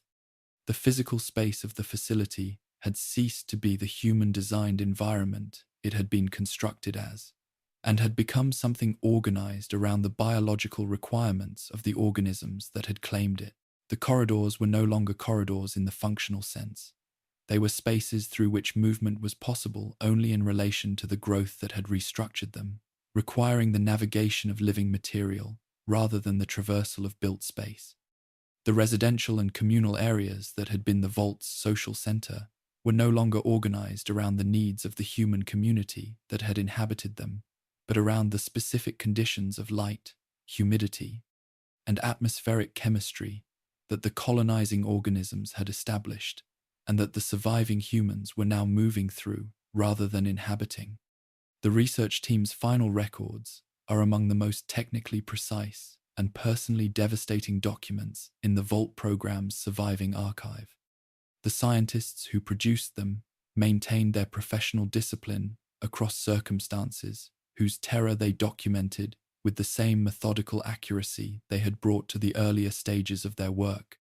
producing in the combination of clinical observation and personal record, a document that was simultaneously a research log and a testament to what the people of Vault 22 had experienced in the facility's final operational period. The final entries in these records are brief, and their brevity is its own form of documentation, the compression of language that occurs when the available time for writing and the available cognitive resources for organizing thought are both diminishing toward the threshold below which documentation is no longer possible. What had escaped from Vault 22 into the Mojave wasteland, the spore-carrying organisms that had found their way out of the facility and into the broader ecology of the surrounding desert terrain, was the farce. Experimental protocol's most significant legacy, and the one whose implications extended furthest beyond the facility's physical boundaries. The plants that established themselves in the terrain around the facility in the decades following the outbreak were not simply the descendants of the modified species that the research team had developed. They were the descendants of those species as modified by the specific biological pressures of 2 centuries of existence in an environment that was itself modified by the post-war conditions of the Mojave Desert, and the organisms that resulted from this secondary process of adaptation were neither precisely what the research team had created, nor precisely what the Mojave's natural ecology would have produced. They were something that the interaction between deliberate pre-war modification and post-war environmental pressure had generated a biological legacy of the Vault 22 experiment, that the experiment's designers had neither intended nor anticipated, distributed across the surrounding wasteland in ways that had no containment boundary and no operational endpoint. The spore carriers that moved through the ruins of the facility and the surrounding terrain in the period documented by the courier's travels through the Mojave were not simply infected organisms in the standard sense of that term. They were organisms whose relationship to the infecting entity had progressed to the point where the distinction between host and organism was no longer precisely maintained beings in whom the fungal colonization had progressed sufficiently that the behavioral patterns of the original host organism and the behavioral patterns that the colonizing entity produced were no longer cleanly separable.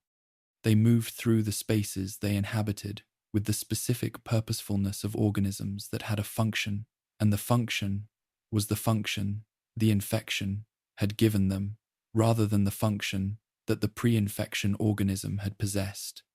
And the spaces they moved through included both the interior of Vault 22 and the exterior terrain to which the infection's propagation mechanisms had carried it in the decades since the containment measures had finally failed. The specific lesson that Vault 22 offered to anyone willing to read its history carefully was one that distinguished it from the program's other experiments in a way that was important for understanding the full range of what the program had been willing to risk. In most vaults, the harm produced by the experimental protocol was contained within the facility. It was visited on the people inside and did not propagate beyond the boundaries of the sealed space where the experiment was conducted. The harm of Vault 22 had escaped. The biological consequences of what the research team had developed in the facility's agricultural sections had moved through an unsealed door, through the specific gaps and failures and openings that the deterioration of the research facility's operational integrity had produced, and had established themselves in the broader ecology of a wasteland region that had not been the intended site of any research and that had received the infection's consequences without any of the documentation or the institutional awareness that the program had maintained around the experiments it had deliberately designed.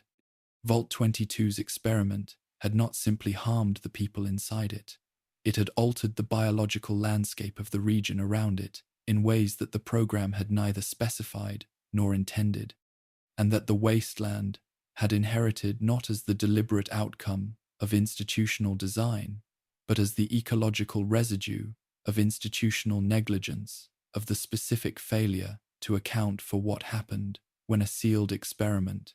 ceased to be sealed. Section 8, Vault 75 and Vault 81, the children they used. There is a specific moral register that the suffering of children occupies, not because children's suffering is categorically different in its physical character from the suffering of adults, because the biology of pain and the biology of fear do not change their fundamental operation based on the age of the organism experiencing them, but because the specific power asymmetry that defines childhood makes the exploitation of that asymmetry a distinct category of violation. Children cannot meaningfully evaluate the institutional frameworks within which they find themselves. They cannot assess the gap between what an institution claims to be and what it actually is, because the cognitive and experiential tools required for that assessment develop across the course of childhood and adolescence, and are precisely the tools that the child does not yet fully possess. They trust the adults and the institutions around them because their development requires that trust, because the human child's extended developmental period, longer than that of any other species, is organized around a fundamental dependence on the care and the guidance of those already formed, and because the specific cognitive orientation of childhood toward the trustworthiness of the powerful is not a naivety to be corrected, but a developmental necessity to be honored. The exploitation of this developmental necessity, the use of a child's trust as the mechanism through which harm is delivered, is therefore not simply a harm of the same kind as the harm done to adults, but a harm that specifically targets the quality most essential to the child's development and most deserving of the protection that every framework of moral consideration organized around the welfare of persons has consistently identified as the most fundamental obligation of those with power toward those without it. The Vault program exploited the trust of children in two distinct but related ways.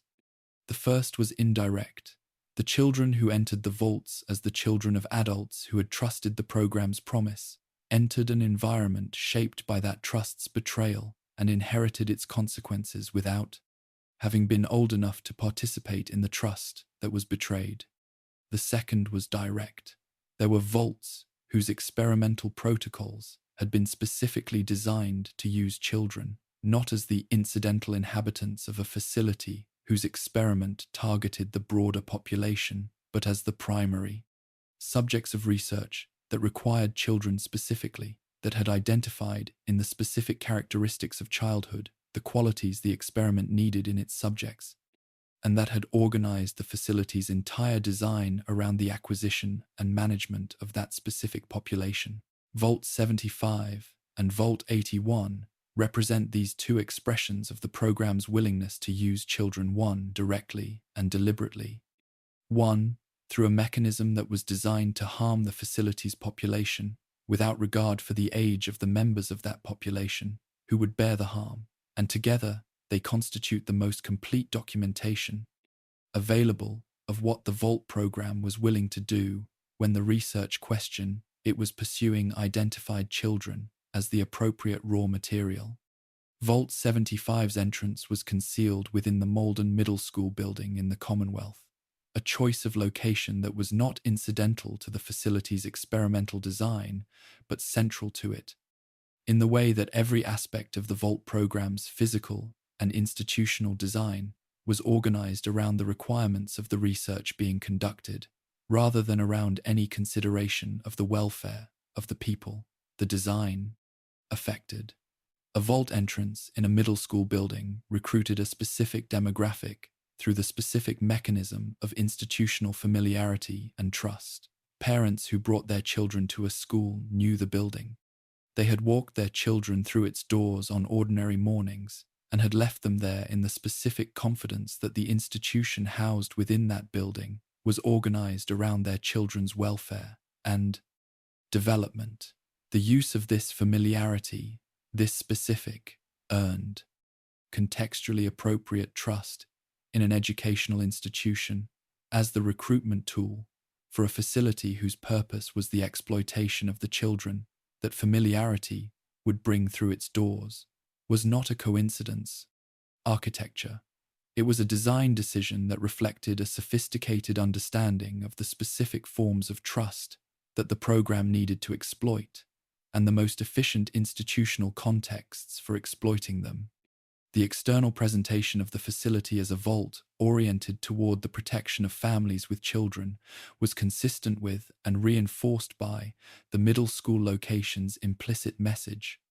A vault built into a school was a vault that understood that children needed to be accounted for, that acknowledged, in the language of its physical situation,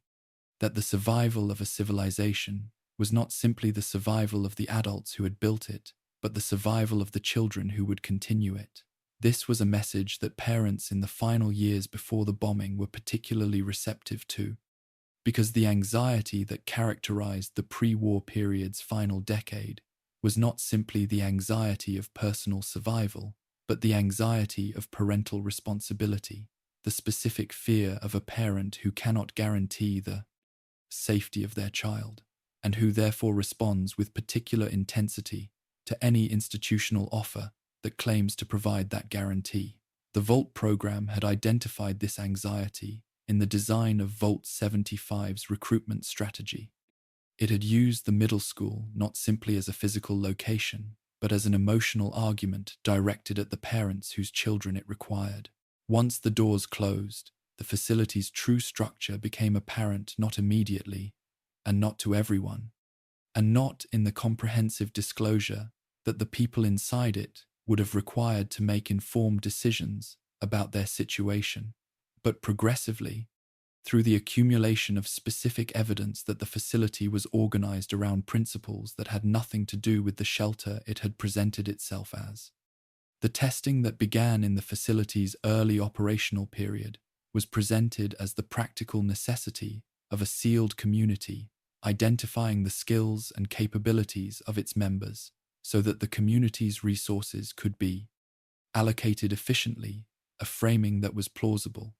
and that drew on the kind of institutional logic that organized vault governance in general. The specificity of the testing, its focus on children's physical performance, cognitive capability, reflexes, adaptability under stress,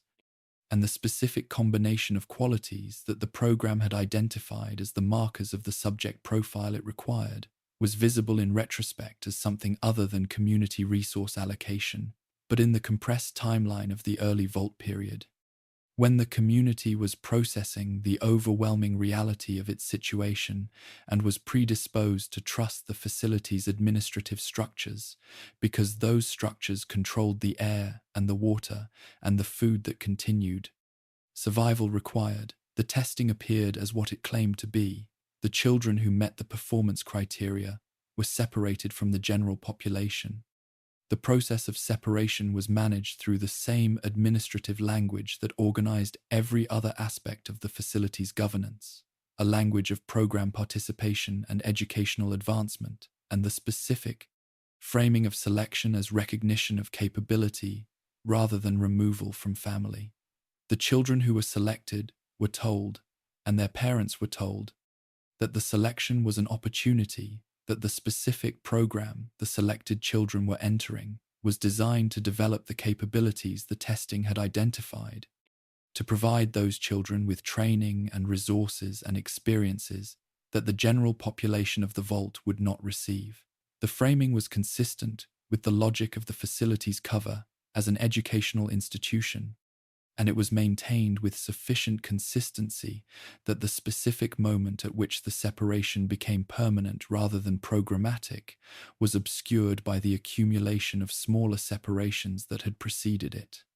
The children who did not meet the performance criteria, or who met them initially and subsequently failed to maintain the levels the program required, were disposed of.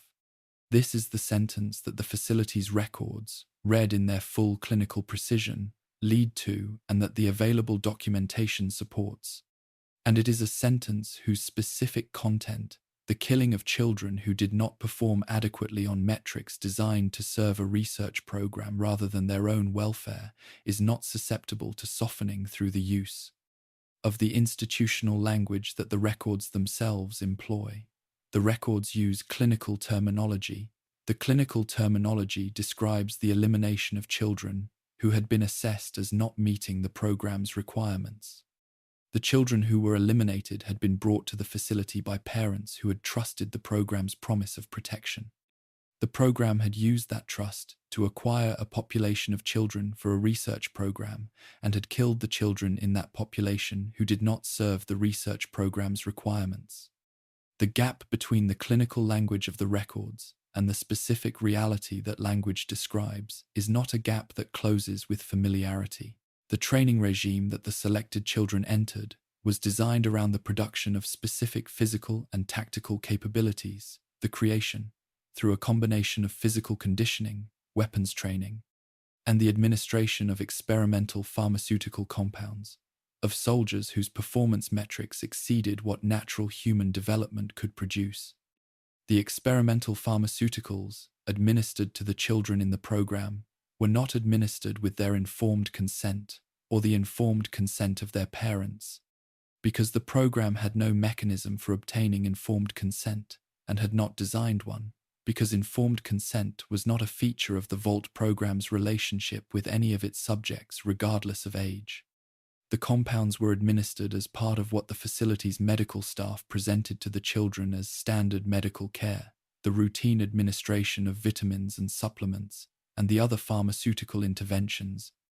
that the sealed environment of a vault made necessary, and that the children's parents, had they been present to ask, would have been told were the ordinary management of their children's health in a sealed underground environment. The children who were in the program were not permitted to maintain their relationships with the parents and other family members they had been separated from.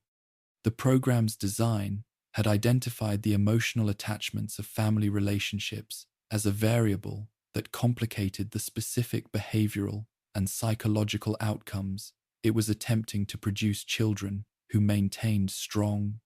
family attachments were children who had competing loyalties, competing sources of emotional orientation, competing frameworks for evaluating their own identity and their own worth that were not organized around the program's requirements. The progressive severance of these attachments was managed through the same administrative processes that had organized the initial separation, through the accumulation of restrictions and the management of access and the specific institutional shaping of the child's environment that a facility with complete control over that environment could achieve without any single dramatic act that might have been recognized as the removal it was. What the physical space of Vault 75 preserved, as found by those who eventually entered the facility, was the evidence of both of these parallel processes, the program and its victims, in the specific way that institutional spaces preserve the evidence of their purposes. The testing areas where children had been evaluated, the training facilities where those who had been selected had been processed through the program's conditioning regimen, the medical facilities where the experimental compounds had been administered, and the records, the performance evaluations, the pharmaceutical trial logs, the documentation of the program's outcomes expressed in the metrics and the data points that the research protocol had specified as the relevant categories of information that documented specific children as specific entries in a research program that had understood them as nothing more than that. Reading those records in the physical space where the events they documented had occurred was an experience whose specific quality was not reducible to the standard categories of post-war wasteland horror. It was the experience of being in a place that had been designed to look like a school, and that had been used as something that the most comprehensive account of institutional evil available in any language had not developed adequate vocabulary for. The children of the program, if they survived it, carried into the wasteland the specific formation that the program had produced in them, the physical capabilities, the tactical training, the pharmaceutical modifications, and the psychological patterns of a childhood spent in an institution that had treated them as instruments rather than as people. The specific difficulties this formation produced in any attempt to build a life outside the institutional context for which they had been shaped were difficulties that no support structure in the wasteland was equipped to address, because the wasteland had no framework for what the children of Vault 75 were, no category in its social or psychological vocabulary for people whose entire childhood had been the production of capabilities for which the program had provided neither context nor purpose beyond the program itself. Vault 81 presents a case that is in certain respects more difficult than Vault 75 to reckon with honestly, because the harm it produced was generated not through a deliberate targeting of children as the primary subjects of the research, but through the more diffuse mechanism of exposing an entire population which included children, as every Vault population did, because every Vault population was a cross-section of the community it drew from, to experimental pathogens introduced into the facility's environmental systems without any member of the population's knowledge, consent. The distinction between these two forms of harm is real, and it matters in the accounting of what the program was willing to do, because the design of Vault 81's protocol did not require children specifically in the way that Vault 75's did. But the distinction matters less than the reality that it partially obscures, which is that the children of Vault 81 drank the same water and breathed the same air and ate the same food as every other member of the population, and that the experimental pathogens the facility's operators had introduced into those environmental systems made no distinction between adult subjects and child subjects in the application of their biological effects. The stated purpose of the research program at Vault 81 was the development of cures for diseases, specifically the development of pharmaceutical and biological interventions that would address the range of conditions that the post-war world's limited medical infrastructure would be unable to treat through conventional means. The plausibility of this stated purpose was genuine in the sense that the research question it identified was a real research question, and the challenge it addressed was a real challenge that the post-war world would face. Medical research that produced effective treatments for the diseases the post-war world would encounter was genuinely valuable, in the way that many things that the Vault program claimed to be pursuing were genuinely valuable. In the abstract, the difficulty was not in the value of the stated objective, but in the specific means the program had designed for pursuing it, which were the same means the program always designed. regardless of the stated objective, because the program had only one means available to it, which was the non-consensual use of the people in its facilities as the raw material through which any objective it chose to pursue could be researched. The specific mechanism through which the research at Vault 81 was conducted involved the introduction of experimental pathogens into the facility's water supply and food distribution systems, a delivery mechanism that ensured comprehensive exposure across the facility's entire population without requiring the active participation or the knowledge of any of the people being exposed. The pathogens that were introduced were not the naturally occurring diseases that the stated research objective had invoked as its subject. They were experimental modifications of naturally occurring pathogens, engineered to produce specific biological effects in infected hosts that the research team had identified as the outcomes whose treatment mechanisms the program was attempting to develop. The relationship between the experimental pathogens introduced into the facility's environmental systems and the naturally occurring diseases that the research was supposed to be addressing was the relationship between a deliberately engineered harm and the naturally occurring harm, whose treatment, the deliberately engineered version, was intended to illuminate a research methodology that required the production of harm in order to study its treatment,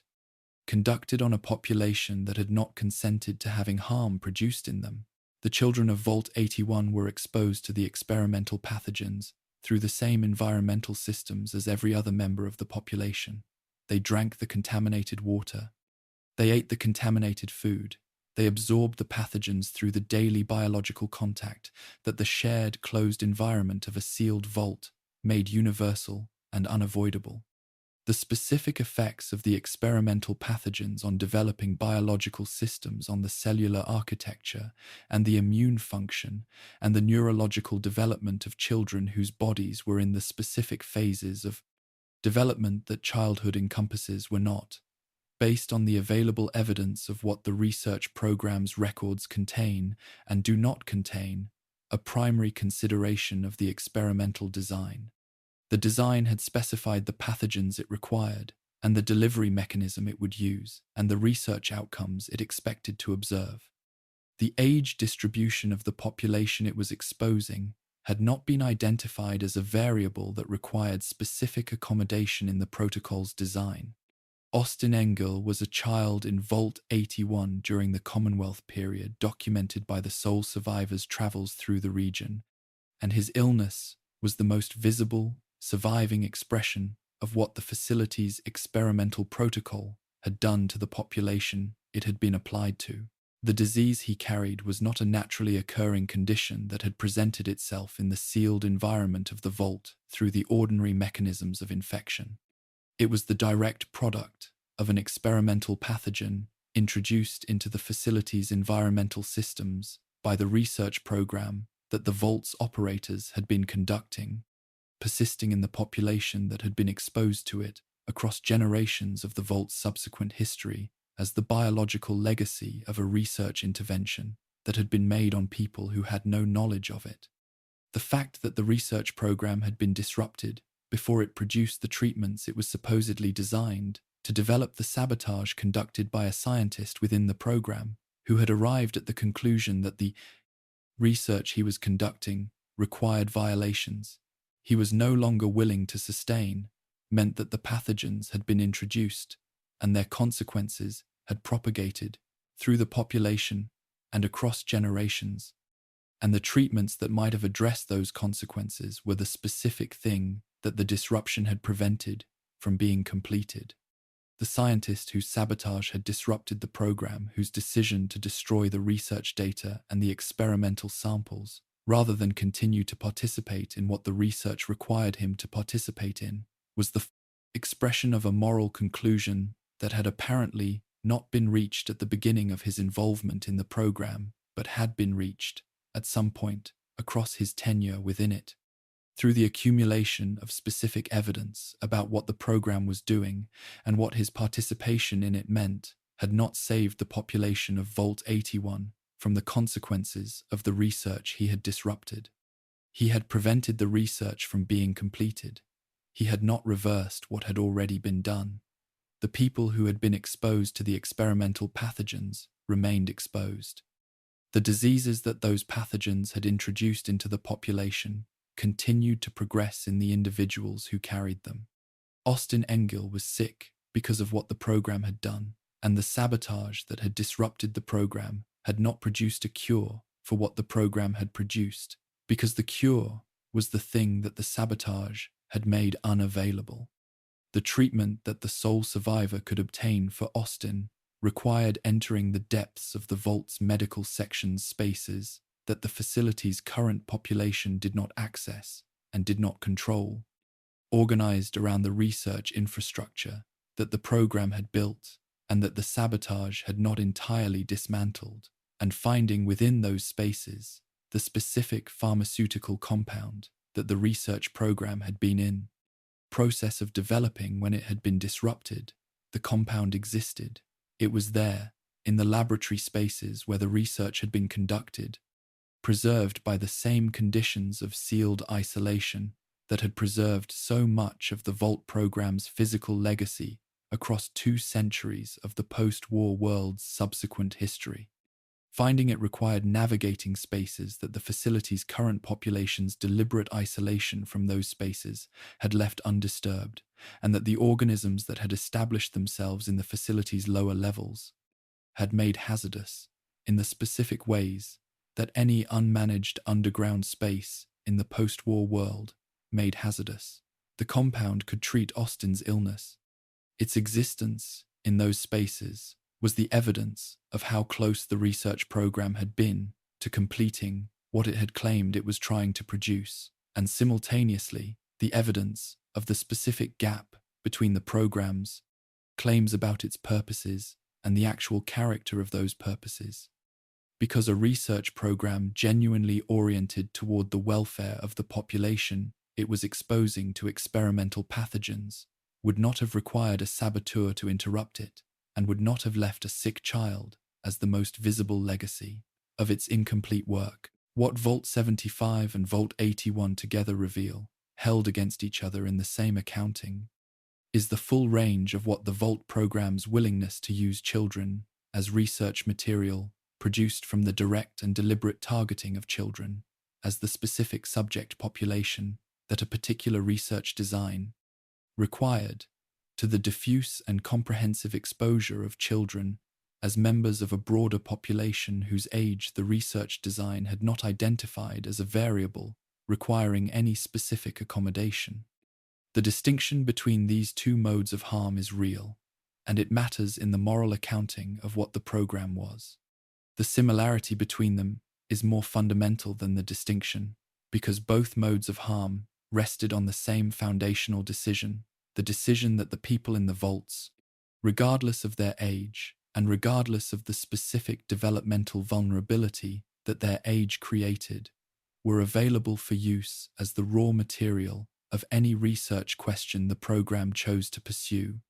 and that the specific obligations generated by the specific vulnerability of childhood were not obligations that the program recognized as constraints on its design. Section 9, Vault 95, Vault 106, and the chemical experiments. The Vault program's most intimate expressions of institutional power were those that used the most fundamental conditions of the sealed environment as their experimental mechanism, not the introduction of an external threat or a social demand or a biological modification,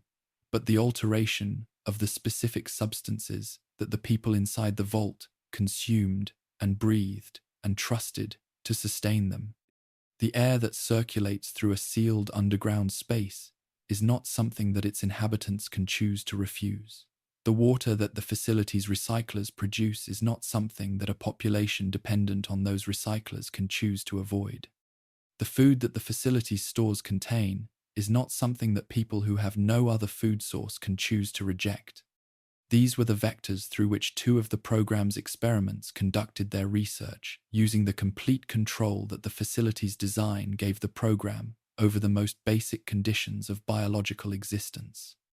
to introduce into those conditions the specific variables that the research required,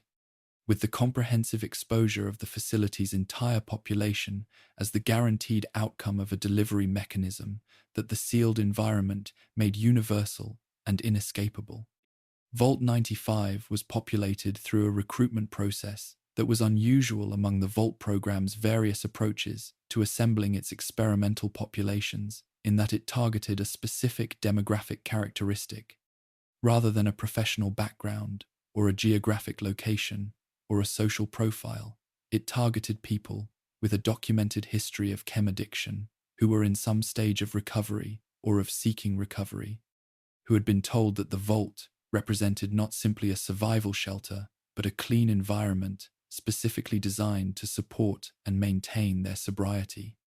This was a recruitment promise that addressed a specific vulnerability with a specific precision that reflected in the accounting of what the program was willing to do with its understanding of human psychology, one of its more cynical applications of that understanding. The people recruited to Vault 95 were people who had been struggling, who had experienced in their own lives the specific difficulty of managing addiction in an environment that did not support their recovery, and who responded to the offer of a clean and supportive environment with the particular intensity of people for whom such an environment represented something they had been working toward and had not yet achieved. They trusted the program's promise, not simply in the way that all Vault registrants trusted it, but in the specific way that people trust a promise that addresses their most pressing vulnerability with apparent comprehension and apparent care. The facility provided, in its first 5 years of operation, exactly what it had promised. The clean environment was real. The life support systems of a sealed vault were by their nature isolated from the environmental contamination of the outside world, and the specific management of the facility's internal environment to exclude the substances to which the population's history of addiction had made them vulnerable was a straightforward administrative function that the program maintained without difficulty. The social support infrastructure that the facility had been designed to provide was also real counseling programs, community activities organized around the shared project of maintaining sobriety, the specific social environment of a community whose members understood each other's struggles with the intimacy that shared experience produces. The people of Vault 95 built, across those 5 years, something that the program's public promise had implied they would have the opportunity to build a community organized around the specific shared commitment that their recruitment criterion had given them in common, with the depth and the authenticity of something that had been earned rather than simply assembled. The chem cache was introduced into the facility at the 5-year mark. The specific timing of this introduction was not arbitrary. The research team had identified 5 years as the period required for the recovery-oriented community structures the population would build to reach a level of development sufficient to constitute the established baseline that the experiment needed to disrupt. An introduction too early would have disrupted structures that had not yet developed enough to provide meaningful research data about the effects of disruption. An introduction too late would have produced a community whose structures had become sufficiently consolidated that the disruption's effects might have been dampened by the resilience that long-established community bonds generate. 5 years was the period that the research team's models had identified as the optimal point for the introduction, and the models were correct in the specific sense that the outcome they predicted was the outcome that occurred. The cache was not introduced through the environmental systems that the program used in other facilities. It was placed in a concealed location within the facility, a physical cache of the specific substances to which members of the population had documented histories of addiction and the experimental design had arranged for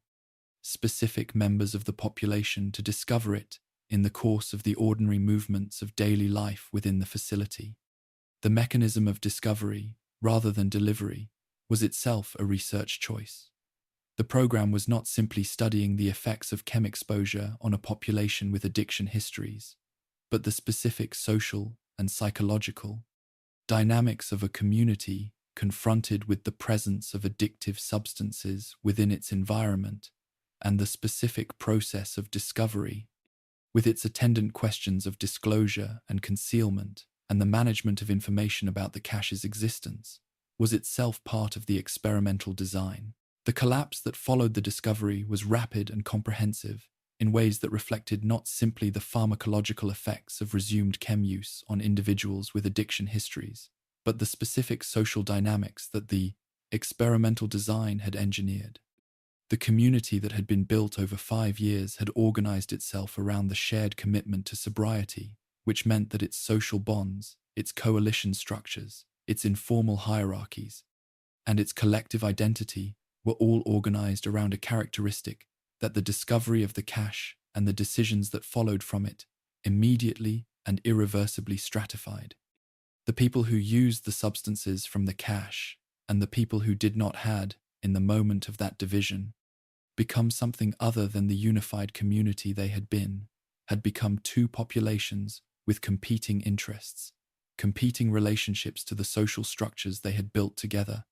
and competing stakes in the management of information about the cache's existence and the community's response to it. The relationships that had been built on the shared experience of recovery, the specific intimacy of people who had supported each other through the particular difficulties of maintaining sobriety in the specific social context of the vault's closed environment became, in the aftermath of the cache discovery, the source of the most devastating betrayals. The people who resumed chem use had not simply violated an abstract community norm. They had violated the specific trust that people who had shared their most vulnerable experiences with each other had invested in those relationships, and the betrayal of that specific trust produced a grief and a rage that the pharmacological effects of the resumed chem use could not entirely account for, and that the social structures of the community had no mechanism for containing. The community did not simply experience relapse, it experienced the destruction of the specific form of community that the shared project of recovery had made possible. And the destruction was not incremental, but sudden, organized around the specific moment of the cache's discovery and the specific decisions that moment had required of every member of the community. The research team observed and recorded. The records they produced documented the collapse with the clinical precision that characterized the program's documentation of its experimental outcomes across its various facilities, the behavioral changes in specific individuals, the shifts in coalition structure, the progression of the community's disintegration through the specific stages that the research team's models had predicted it would follow. The people of Vault 95 experienced the collapse from the inside and the personal records. They left the logs and the letters and the communications between individuals that the facility's terminal systems preserved across 2 centuries of sealed isolation, documented it from a perspective that the research team's clinical records could not and did not attempt to produce. Reading the 2 sets of records against each other was the experience of understanding the same events simultaneously from the perspective of the people they were happening to, and the perspective of the people who had designed them to happen. And the specific quality of dissonance this produced was among the more disturbing aspects of engaging with the Vault 95 archive as a whole. Vault 106 was not, in its design, organized around the targeting of a specific demographic vulnerability in the way that Vault 95 had been. Its population was assembled through the ordinary mechanisms of vault registration, the geographic and demographic profile of the surrounding region, modified by the specific self-selection of people who had completed the registration process and who had reached the facility's entrance on the morning of October 23rd. What made the facility's experimental design distinct from Vault 95's was not the targeting of the population, but the mechanism of delivery, the use of the vault's air supply, rather than a physical cache, as the vector through which the experimental substance was introduced, producing a form of exposure that was not simply universal but invisible, affecting the population not through any individual choice or discovery, but through the simple act of breathing the air that the facility's life support systems circulated through every space the population inhabited. The psychoactive substances introduced into Vault 106's air supply were not introduced immediately after the doors closed. The protocol specified a delay of approximately 40 days, enough time for the population to establish the initial rhythms of Vault life, to form the first relationships and the first social structures that the sealed environment required, and to develop a baseline of normal behavioral function against which the effects of the contamination could be observed. The 40-day window was also sufficient time for the population to begin to trust the facility's life support systems, to understand the air recyclers and the atmospheric management systems as the infrastructure that was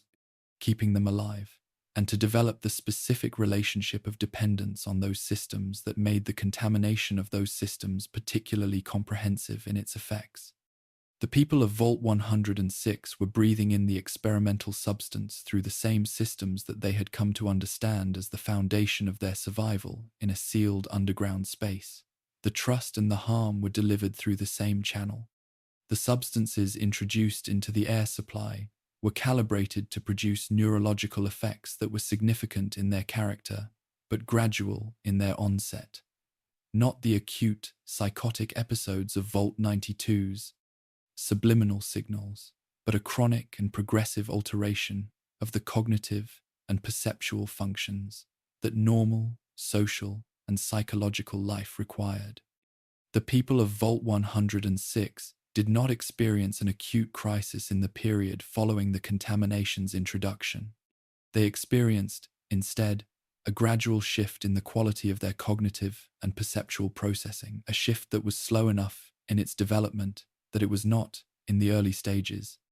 distinguishable from the ordinary variability of experience in a stressed and isolated community, and that the absence of any unaffected comparison population made it impossible for any member of the community to identify as a departure from a normal baseline rather than as the normal baseline itself. This was among the most specifically designed aspects of the Vault 106 protocol, the use of gradual onset rather than acute expression to ensure that the contamination's effects were experienced as the ordinary texture of life rather than as a recognizable symptom of external intervention. A community exposed to an acute psychoactive crisis could identify the crisis as a crisis and could organize a response to it. However inadequate that response might be given the sealed nature of their environment and the limitations of their available resources. A community exposed to a gradual and progressive alteration of its cognitive baseline had no mechanism for identifying what was happening to it, because the alteration was occurring in the very cognitive functions that the identification of the alteration would have required. The research team had designed the contamination to be undetectable by the people it was contaminating, and the design succeeded in exactly the way it had been intended to succeed, for exactly the reason it had been designed to succeed, because a sealed population with no external reference point and no unaffected members has no basis for recognizing that its baseline has shifted, and therefore no basis for the suspicion that the shift might have been caused by anything other than the ordinary variability of human experience. The population of Vault 106, across the generations that the facility's continued operation produced, developed the social and behavioral patterns of a community whose members' cognitive and perceptual processing was operating under conditions of continuous psychoactive contamination. These patterns were transmitted to subsequent generations, not as the products of deliberate cultural transmission, but as the natural expression of the social environment that the contamination had created. Children born into the community inherited not the contamination itself in any direct biological sense, but the social and psychological patterns of a community shaped by contamination, organized around the specific cognitive and perceptual characteristics that the contamination had produced in the people who built the community's social structures, and who transmitted to the next generation their understanding of what normal life was and how it was organized. By the time that the lone wanderer entered the facility, 2 centuries after the contamination had begun, the population within it was not simply a contaminated population. It was a population whose entire social and psychological architecture had been built around and within the contamination's effects, in the way that any human community builds its social architecture around and within the environmental conditions it inhabits, and whose relationship to those effects was therefore not the relationship of a population experiencing a departure from a normal baseline, but the relationship of a population for whom the contamination's effects were the baseline, the normal, the only texture of experience that any living member of the community had known. The beings the lone wanderer encountered in Vault 106 were dangerous and they were pitiable simultaneously, and the combination of these two qualities was not a contradiction but the specific expression of what the experimental protocol had produced, a population that was a genuine threat to anyone who entered the facility unprepared for what it contained, and a population that was the product of something done to them rather than something done by them, carrying in their behavior and their cognitive patterns the accumulated legacy of a contamination that had been introduced into their environment before any living member of the community had been born, whose effects had shaped every aspect of the social and psychological world into which they had been born, and whose origin in a deliberate institutional decision made before they existed was not something that any of them had any access to or any capacity to understand. They were what the program had made them. The program had made them in a facility designed for the purpose of making them, and the people inside that facility when the contamination began had trusted the facility's life support systems to sustain them. The air had done exactly what the program had designed it to do. Section 10, Vault 101, the vault that was never meant to open. Every vault in the program's catalogue was, in the formal sense of the term, an experiment, a facility designed to test a specific hypothesis about human behavior or biology under the specific conditions that the sealed environment made available to test it. But the experiments differed substantially in what they used as their primary variable, and the differences in what they used reflected differences in what the research teams designing them had identified as the most interesting and the most practically informative questions available within the program's methodological framework. Some experiments used biological variables, introducing pathogens or viruses or pharmaceutical compounds into the population's environment to observe the biological and behavioral outcomes. Some used social variables, creating specific social structures or demands or pressures, and observing how the population organized itself in response. Some used psychological variables, introducing stimuli or conditions designed to alter the cognitive and emotional functioning of the population and documenting the results. Vault 101's experiment used none of these categories of variable in the standard sense, because the hypothesis it was designed to test was not about what happened when a specific external condition was introduced into an otherwise normal vault community, but about what happened when a specific external condition was permanently withheld, when the one development that every other vault's population could hold as a future possibility, however distant and however uncertain, was removed from the framework of possible futures entirely and replaced with the specific psychological and social reality of a community that knew it was never going to leave. The protocol was simple in its statement and was, in its simplicity, one of the most comprehensive experimental designs in the program's catalogue. Comprehensive, not because it introduced the largest number of variables or the most technically sophisticated interventions, but because it addressed the most fundamental of all the conditions that defined vault existence, which was the relationship between the sealed environment and the world beyond it. Every other vault population lived within the tension between the sealed present and the imagined future, between the conditions of confinement that defined their current experience and the eventual return to the surface that the vault present. Vault's premise had implied was the purpose of the confinement. This tension was not simply a feature of vault life, but the organizing psychological structure of it, the framework that made the specific costs and constraints of underground existence bearable by situating them within a narrative of temporary sacrifice in service of eventual restoration. The people of any standard vault, however long they had been inside and however uncertain the timeline of their eventual emergence, lived with the fundamental orientation of people whose current situation was a means to an end rather than the end itself. Vault 101's protocol removed this orientation entirely. The vault was never to be opened. The population inside it was never going to leave. The confinement was not a temporary condition to be endured in service of a subsequent return to the surface. It was the permanent condition of human existence, at least as the people inside the facility were permitted to understand it. And the research question the protocol was designed to answer was what happened to a human community when this was true, when the psychological and social structures that organized vault life around the possibility of eventual exit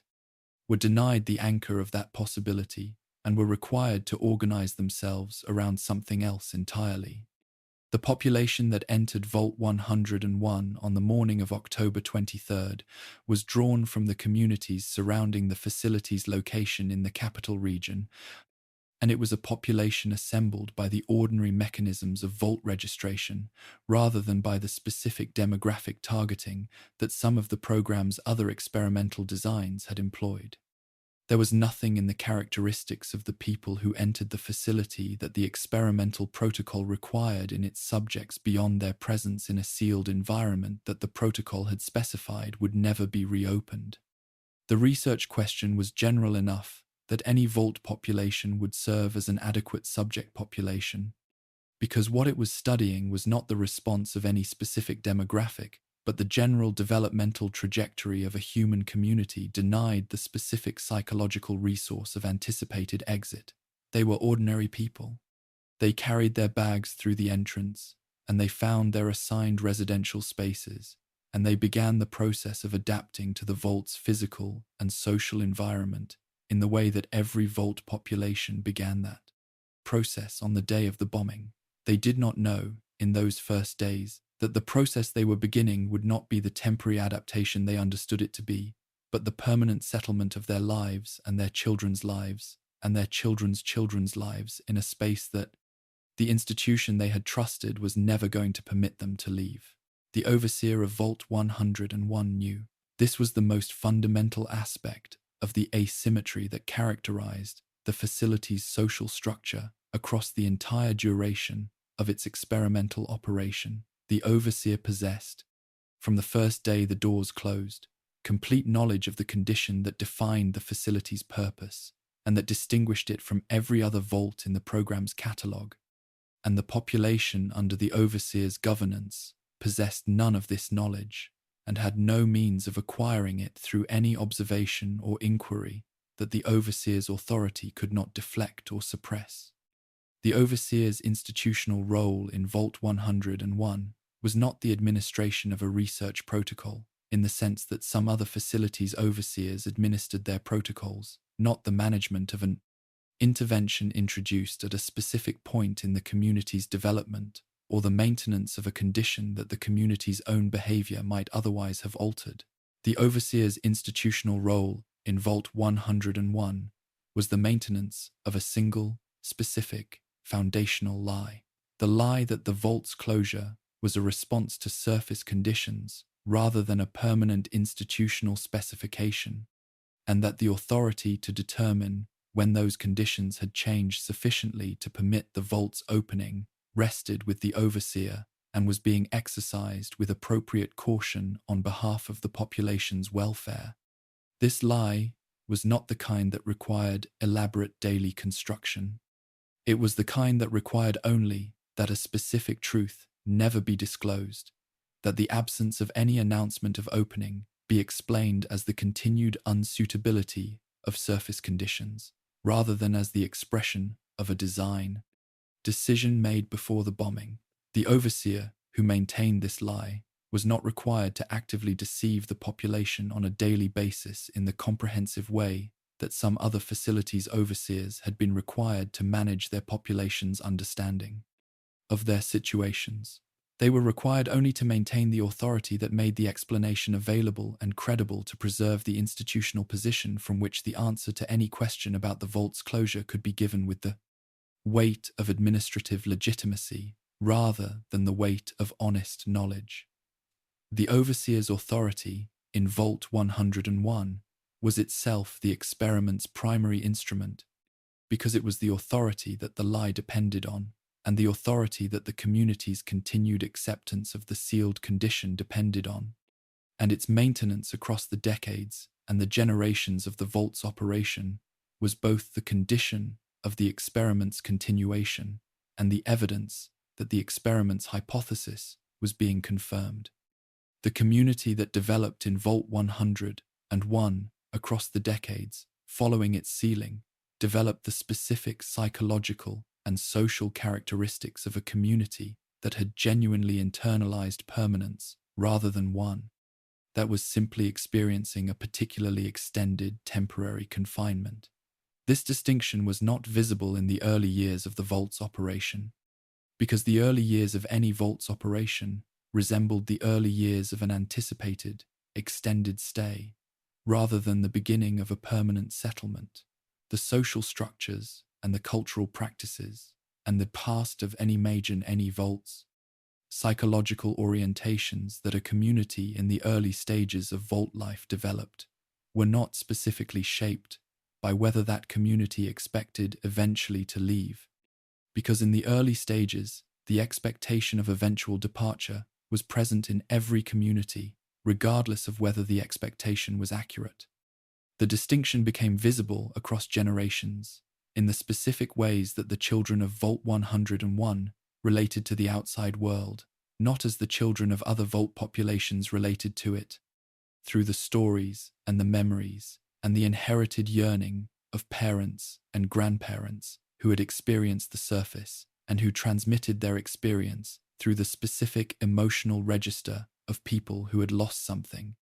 who hoped their children might recover it, but as children relate to a historical reality that has no personal dimension, as something real in the abstract sense of being documented and discussed and acknowledged as a fact about the world, but without the emotional gravity that personal or inherited connection provides. The children born in Vault 101 in the second and third and fourth generations of the facility's operation had no reference point for the outside world that included the specific emotional weight of loss or the specific motivational orientation of anticipated return. The ruins on the surface, the bombed-out landscape of the capital region that lay above them, invisible and inaccessible, and described only through the second-hand accounts that the facility's records and its adult population provided, were not, in their psychological relationship to those children, the ruins of a world they had been separated from. They were simply what existed above the vault, in the way that any geographical feature exists in relation to the space one inhabits present, acknowledged, without personal significance. This was the psychological state that the experimental protocol had been designed to produce, and it was produced not through any dramatic intervention or any specific program of psychological conditioning, but through the simple mechanism of time, of the accumulation of generations, each of whom inherited from the previous one a relationship to the outside world that was slightly less personally charged and slightly more abstractly acknowledged until the inheritance reached the time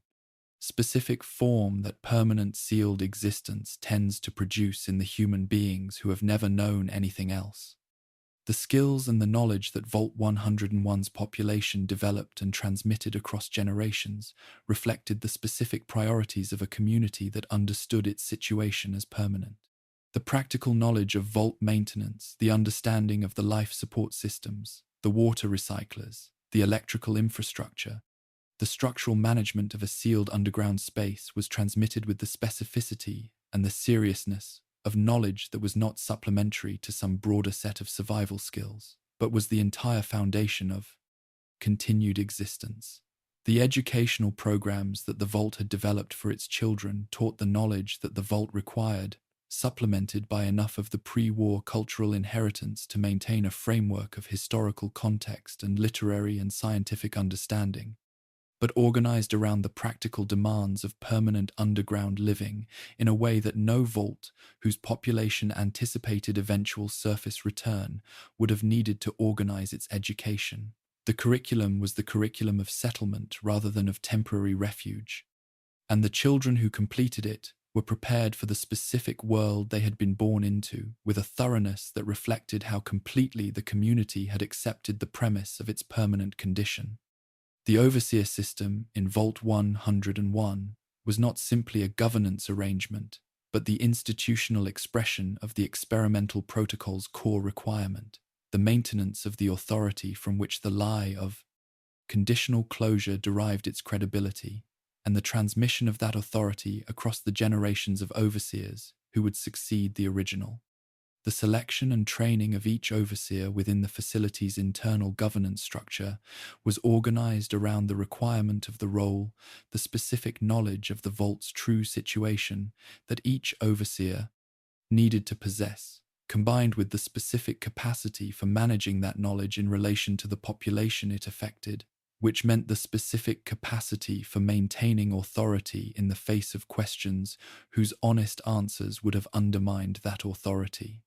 The overseers of Vault 101 were not always the people best suited to governance in any general sense. They were the people best suited to the specific governance that the experimental protocol required,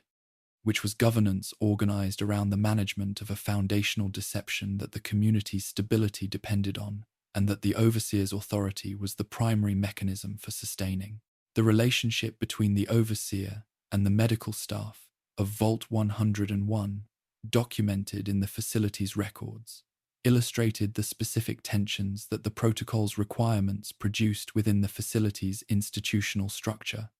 The facility's physician or physicians occupied a role that was, in certain respects, parallel to the overseers, a position of institutional authority and specialized knowledge that created a specific power asymmetry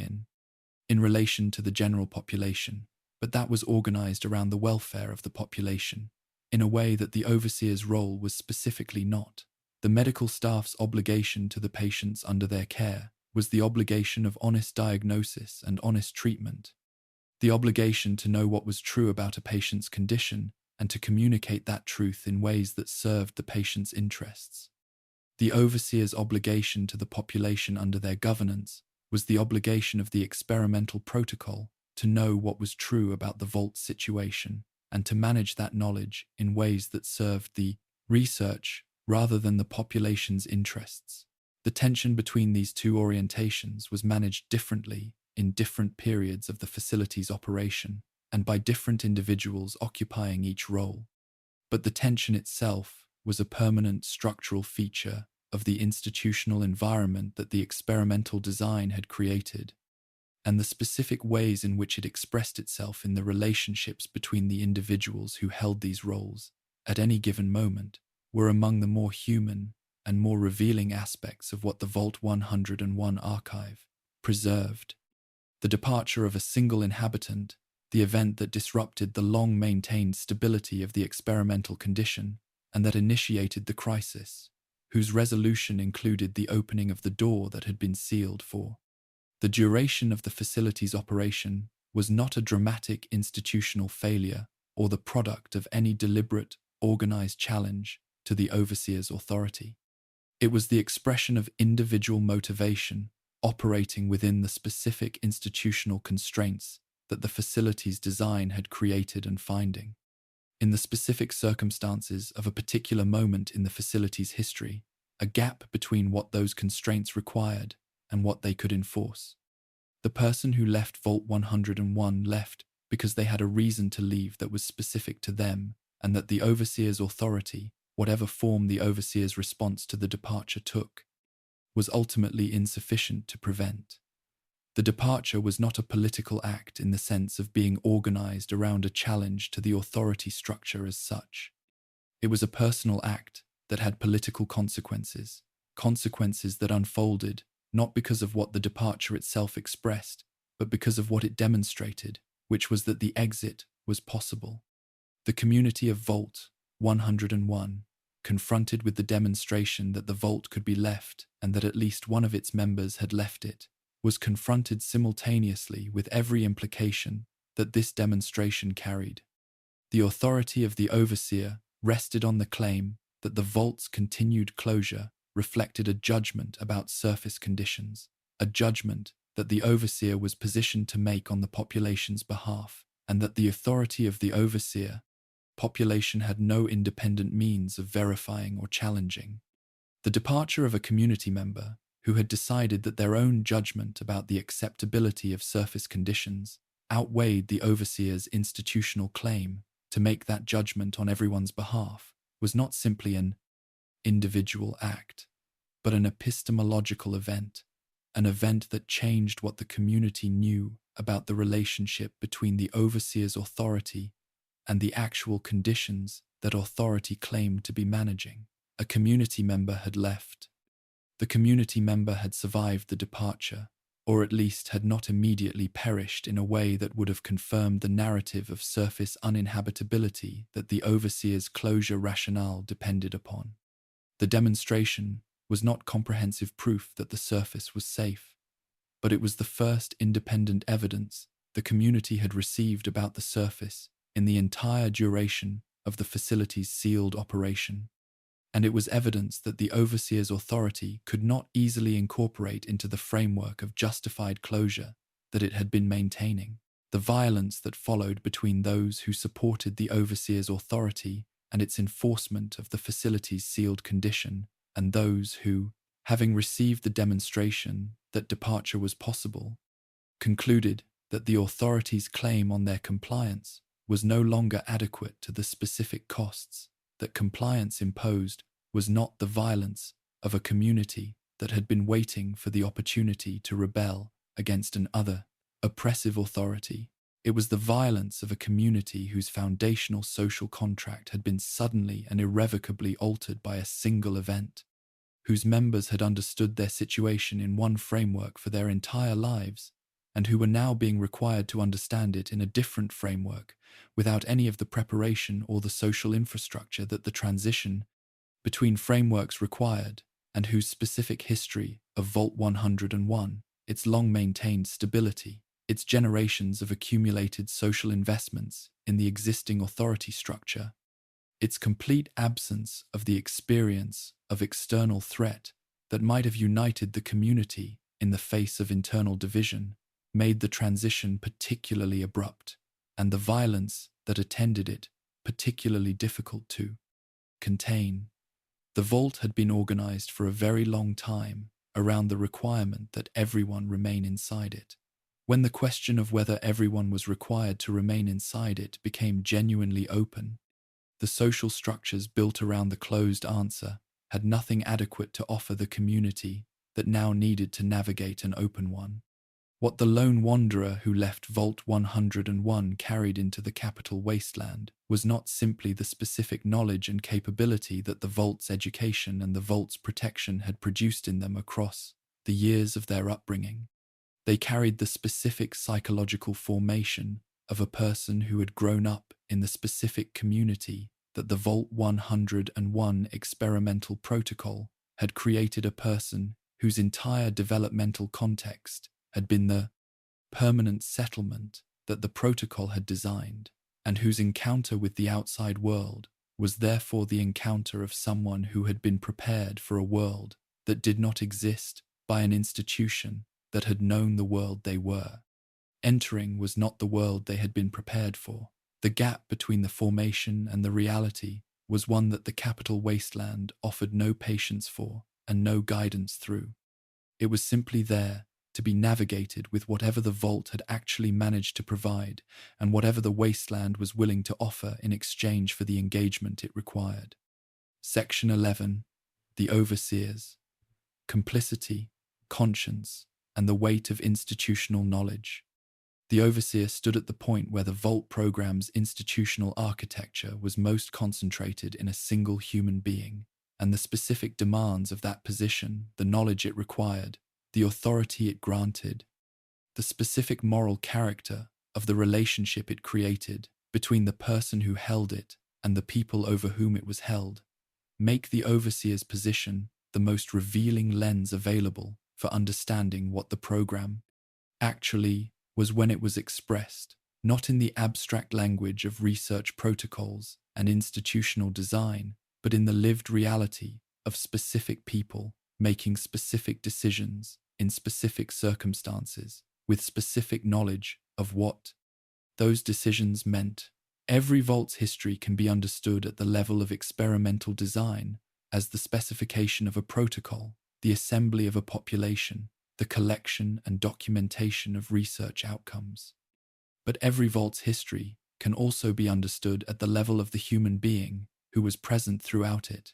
who knew what the research question was and what the population was being subjected to and who was required, day after day, across years and decades of direct personal familiarity with the people in their care, to maintain the authority structure through which the experiment operated. The overseer was the program's human face, which meant the overseer was the place where the program's humanity, its capacity to produce, in the people it employed as the instruments of its designs, the full range of moral response that the program's designers had presumably anticipated when they selected and trained the people who would fill this role, was most completely expressed. The selection of overseers was not a casual process. The program's designers had understood, in the design of the overseer role, that the specific demands of the position required specific characteristics in the people who would fill it, characteristics that were not the characteristics of effective community governance in any general sense, but the characteristics of effective community governance in the specific context of a community being governed according to a research protocol that the community did not know it was subject to. Effective community governance in the general sense requires the capacity to understand and respond to the community's needs, to build the trust and the legitimacy that authority requires, to make decisions that serve the governed rather than the governor. These characteristics were also useful in the overseer role. A community that trusted its overseer was a community that was less likely to organize collective resistance to the experimental conditions the protocol required, but they were necessary rather than sufficient for what the position actually demanded. What the position additionally required was the specific capacity to maintain institutional loyalty in the face of direct personal experience of the harm that loyalty required, the ability to contain whatever moral response, the knowledge of the experimental protocol generated within a framework of professional obligation that preserved the protocol's operation regardless of that response, and the specific psychological configuration however it had been produced, whether by selection for existing characteristics or by training toward acquired ones, that allowed a person to know what was being done to the people in their care and to continue doing it. The program's selection processes for overseers were sophisticated enough that the people who entered the role were, in the aggregate, people for whom this capacity was available, people whose relationship to institutional authority and to the moral frameworks that institutional authority generates was organized in ways that made the demands of the position manageable, at least initially. But the selection processes could not have anticipated every individual's response to the specific conditions of the position in practice. The reality of living in close proximity to the specific human beings whose welfare was being sacrificed to the research, of knowing the names and the histories and the daily lives of the people the protocol was harming, of watching the specific outcomes of the experimental design in the faces and the behavior and the suffering of people who trusted the overseer with the authority the overseer had been given precisely to use against them. The gap between what the selection processes could predict about an individual's response to the demands of the overseer role and what the actual conditions of that role produced in the specific individuals who occupied it was the gap in which the most humanly revealing aspects of the Vault program's history occurred. The terminal records that survived the collapse of multiple Vault communities preserve the private experience of this gap in a form that the public administrative records of overseer governance, the official logs, the policy decisions, the institutional communications that govern the facility's formal operations cannot and do not. The private records are the records of people thinking, in the spaces between the official demands of their role, about what their role required them to do and what they felt about being required to do it. Some of these records document a process of moral deterioration, whose stages are visible across the timeline of the record and the initial entry into the position, with the specific framework of institutional commitment and research. Necessity that the training had provided, followed by the gradual accumulation of specific experiences that complicated that framework, followed by the increasingly elaborate justifications that the framework required as the specific experiences became impossible to absorb within its original terms, followed by the specific accommodations and the specific compromises through which the framework was expanded to contain what it had originally excluded, and followed ultimately by one of two outcomes: the arrival at a stable, expanded justificatory framework that could contain the full experience of the position without structural collapse, or the arrival at the conclusion that the framework could not be expanded far enough and that the position had become something its occupant could no longer sustain. The most detailed of these records are the records of overseers who struggled, whose private logs document the specific texture of living with the knowledge that the official logs could not record, who wrote in the private register of the terminal entries that they clearly understood would not form part of the facility's official documentation about the specific moral cost of what they were administering and the specific inadequacy of the justifications they had available for continuing to administer it. Reading these records was not, for those who eventually found them in the ruins of the facilities they had governed, the experience of encountering villains, accounting for their villainy. It was the experience of encountering people of evident intelligence and evident emotional complexity and evident genuine care, in many cases, for the specific individuals in the community they were governing who were trapped in an institutional role that demanded of them something that was in conflict with the qualities that made them recognizable as people rather than as institutional functions. The overseer who wrote, in a private terminal entry, about a specific member of the facility's population who had been harmed by the experimental protocol and whose suffering they had witnessed directly and whose trust they had maintained through the encounter by providing the explanation that the protocol required rather than the truth. This person was not accounting for a choice they did not understand. They were accounting for a choice they understood completely, and the accounting was the private expression of a grief and a shame that the official record had no provision for, and that the institutional role had no mechanism for addressing. The overseer of Vault 11 occupied a position that was, among the program's various overseer roles, perhaps the most specifically demanding of the quality that distinguished effective Vault overseers from effective community leaders in any general sense: the capacity to maintain institutional authority in the face of direct and regular personal witness to the harm the authority was being used to sustain. The annual sacrifice was not an abstract institutional requirement whose human cost was managed at a distance. It was a specific event in the specific community the overseer governed, involving specific people the overseer had known for the duration of their tenure, producing a specific victim whose identity the electoral process had determined, and whose death was the direct product of the system that the overseer's authority maintained and the overseer's institutional knowledge had made possible. The overseer, who administered Vault 11's election system for years and decades, had watched the specific political dynamics of the community it produced, had watched the coalition building and the social marginalization, and the gradual elaboration of the rituals through which the community managed its compliance with the demand, and had governed the community through all of it with the authority that the program had granted, and that the experimental protocol had required be maintained. The specific private records that survived the collapse of Vault 11's community include entries from at least one individual who occupied or had occupied a position of institutional authority within the facility, and whose account of the election system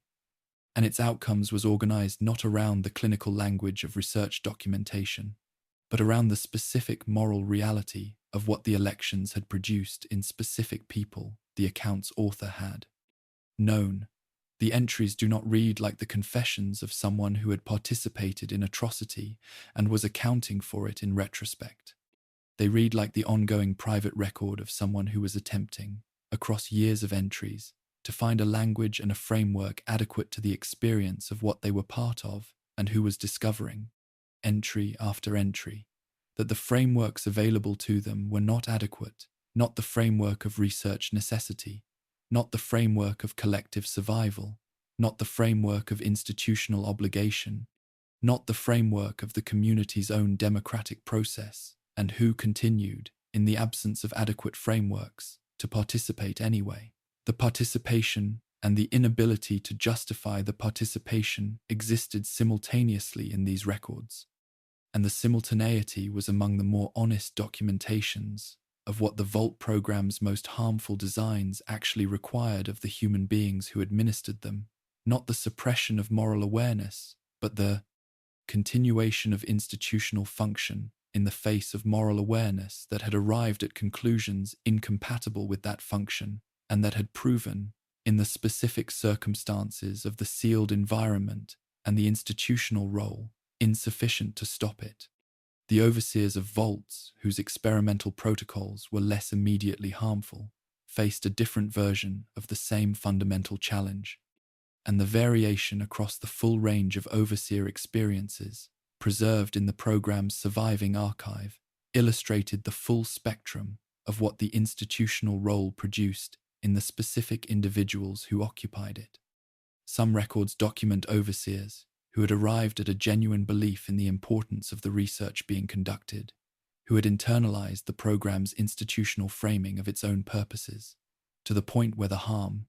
being done to the community could be understood as the necessary cost of a genuinely important project, rather than as the arbitrary production of suffering in service of an institutional objective.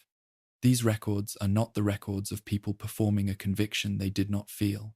They are the records of people who had genuinely arrived at the conviction the institutional framework offered,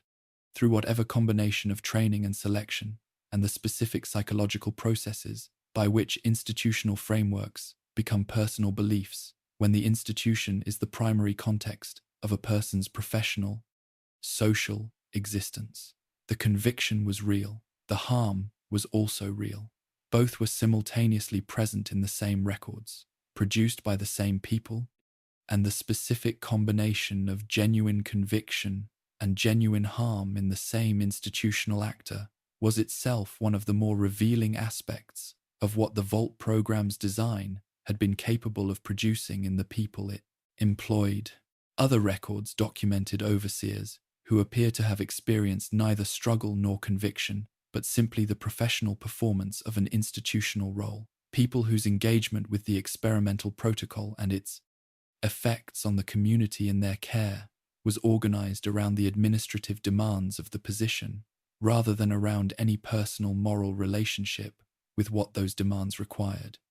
The absence of visible internal conflict in these records was not the evidence of sociopathy in any clinical sense, but of the specific psychological orientation toward institutional authority and professional function that some people bring to institutional roles, and that institutional selection processes, especially those designed to identify people capable of sustaining the specific demands of the overseer position, would have tended to favor. These records were the most troubling of all. The overseer documentation, not because they evidenced greater harm they did not, but because the absence of any visible register of what the position required in the people who occupied it most smoothly was itself a statement about what the program had been able to find in the range of ordinary human psychological variation. Not monsters, not people specially equipped for cruelty, but people for whom the professional performance of institutional authority was a sufficient framework for the management of experiences that should, in any moral accounting that took the welfare of the people being harmed as its organizing concern, have produced something more than professional performance. The overseers who governed vaults into the post-war period across decades or centuries of sealed operation, long after the institutional structures that had created and authorized their role had ceased to exist, faced a back specific version of the legitimacy question that the destruction of the Vault-Tec Corporation and the United States government had imposed on every element of the institutional architecture through which the Vault program had operated. The authority of a pre-war overseer had derived from an institutional chain, from the training and selection and commissioning of the program that had appointed them to their position, and that had provided the framework of institutional legitimacy within which their authority was exercised. The bombs had severed that chain. The corporation was gone. The government was gone. The research teams that had designed the protocols and to whose institutional objectives the overseer's administration had been directed were gone. What remained was the authority itself, the physical and administrative control of a sealed underground space, and the population within it, stripped of the institutional context that had generated it and dependent for its continued operation on whatever resources the specific individuals who held it and the specific community that accepted it could provide. Some post-war overseers resolved this situation by concluding that the authority was justified by the community's ongoing need for governance regardless of the institutional framework that had originally created the governance structure, that the practical requirements of collective life in a sealed environment provided sufficient grounds for the exercise of authority over that collective life, independently of any external authorization. This was, in its way, a more honest account of the authority's basis than the pre-war institutional framework had been, because it acknowledged that the authority derived from the community rather than from the institution, and was therefore accountable to the community in a way that the experimental protocol's requirements had never permitted. Some of these post-war overseers used their authority in ways that genuinely served the community's welfare, freed from the specific demands of an experimental protocol that had organized the authority's exercise against the community's interests. Others used it in the specific ways that authority tends to be used when its accountability mechanisms have been removed in service of its own perpetuation, in the management of information and access, and the social dynamics of the sealed community, in ways that preserve the authority's position rather than the community's welfare. The most significant question that the overseer's position raised across the full range of facilities and the full range of individuals who occupied the role and the full range of circumstances in which the role was exercised was not the question of whether specific overseers had been good or bad, complicit or resistant, effective or ineffective in the administration of the communities they governed. It was the question of what the institutional design that had produced the role revealed about the civilization that had produced the institutional design. The Vault program had required overseers. It had required specific people to occupy a specific position of knowledge and authority, and to use that position in specific ways against the welfare of the people in their care. It had selected for the characteristics that made this possible, had trained toward the orientations that made it sustainable, and had provided the institutional frameworks that made it legible as professional function rather than as personal cruelty. It had, in other words, produced the overseers it needed not by finding monsters and putting them in positions of authority, but by finding ordinary people and putting them in positions whose specific design made the ordinary person's ordinary capacities for institutional loyalty and professional function adequate to the administration of extraordinary harm. The overseers were not the exception to the Vault program's human character. They were its most complete expression, because they were the people in whom the program's institutional logic was most fully embodied, the people who knew what the program was and who continued, in the face of that knowledge, to make it work. Section 12. What the wasteland found. The ruins, the records, and the reckoning. The terminals did not know they were testimony. They had been designed as administrative infrastructure, the record-keeping apparatus of facilities whose function was primarily institutional, even when that institution was organizing atrocity, the storage mechanism for research data and operational logs, and the personal communications of people living and working in sealed underground spaces, who had no other medium for the private expression of what their experience in those spaces was producing in them. They had been designed to serve the facility's operational requirements, and they did so across 2 centuries of sealed isolation with the specific resilience of pre-war technology in conditions that the technology's designers had, in this one respect, built adequately for the preservation of stored information across extended periods of environmental stability in enclosed spaces, which was precisely the condition that the sealed vault provided. The information they preserved was preserved not because anyone had decided it deserved preservation, but because the systems that held it had continued to function in the absence of the institutional context that had created them, maintaining their stored content across decades and centuries of the post-war world's subsequent history, with the indifferent fidelity of machines that had been built to hold what they were given and that continued to hold it, regardless of whether anyone would ever come to retrieve it. When someone did come, when the lone wanderer moved through the ruins of Vault 11 and found the election records, when the travelers who explored Vault 9T2 discovered the personal logs of musicians who had documented the dissolution of everything their community had been, when the investigators who entered Vault 87 encountered the research documentation of a program that had treated its human subjects as the raw material of biological experimentation, the terminals became testimony by virtue of being read rather than by virtue of having been written as testimony. The people who wrote the records they contained had not, in most cases, been writing for a future audience. They had been writing for the immediate functional purposes of their institutional roles, or for the private expression of experiences that the sealed environment's specific isolation had given no other outlet, or for the kind of communication between specific people in a specific community that assumes the context that makes the communication legible, rather than providing that context for readers who might encounter it without it. The testimony that the records constituted was the testimony of people who did not know they were leaving testimony, whose words had acquired, through the combination of time and the specific history they documented, a significance that the people who wrote them could not have anticipated, and that the circumstances of their writing had not been organized around producing. This quality of unintended testimony was, in a specific sense, the most honest form of documentation that the Vault program's history had generated. The program had produced enormous quantities of intentional documentation, the research protocols, the experimental designs, the data collection instruments, the outcome assessments, and the published findings that the research teams had created for the institutional purposes of the program itself. This documentation was organized around the program's own account of its purposes and its outcomes,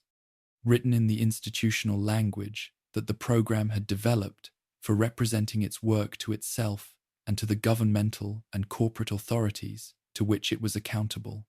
It was, in other words,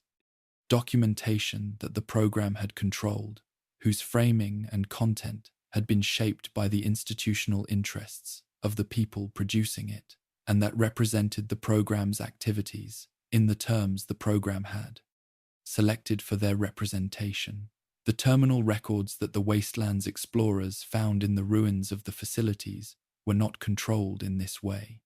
They were the unmanaged residue of human experience in conditions that the program had created, but that the program's institutional language had been designed to describe rather than to document the evidence of what the experience actually was, rather than what the institution had determined it should be called.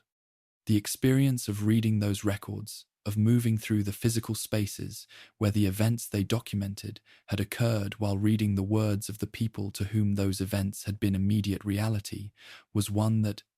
the wastelands investigators and travelers and scholars described with a consistency suggesting that the experience was not simply personal, but characteristic of what the records and the spaces together produced in anyone who encountered them with sufficient attention and sufficient willingness to receive what they contained.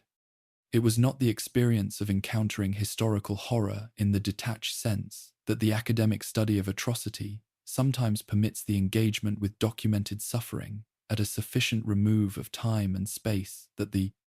engagement can be organized around analysis rather than feeling. The vault records did not permit that remove, because the spaces in which they were found were the spaces in which the things they documented had occurred. And the physical evidence of those things, the material traces that the events had left in the specific places where they had happened, was present alongside the textual evidence in a combination whose cumulative effect was not analytical but immediate and personal.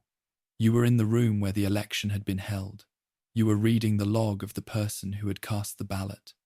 The distance between the documentation and the reality was not the distance of time, but the distance between language and the thing language was describing, and in the specific physical context of the vault's preserved interior, that distance was not very large.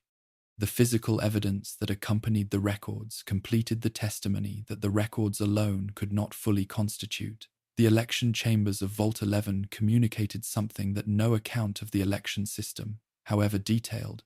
fully communicated in the absence of the specific physical space whose design had organized the election's operation.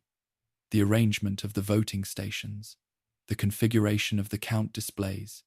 the specific spatial relationship between the mechanism of the decision and the space in which the community had lived with its consequences. The white noise systems of Vault 92, visible in the facility's infrastructure above the corridors where the musicians had played,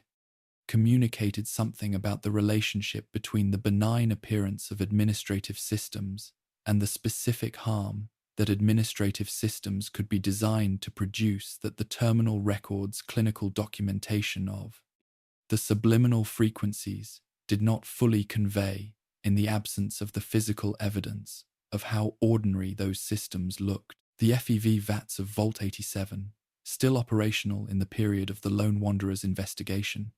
communicated something about continuity, about the specific relationship between what the program had done in those vats 2 centuries earlier and what was still being done in them in the present moment, that no quantity of historical documentation could have communicated as directly as the simple fact of the vat's continued function. The records and the spaces together constituted something that the wasteland had no institutional framework for receiving,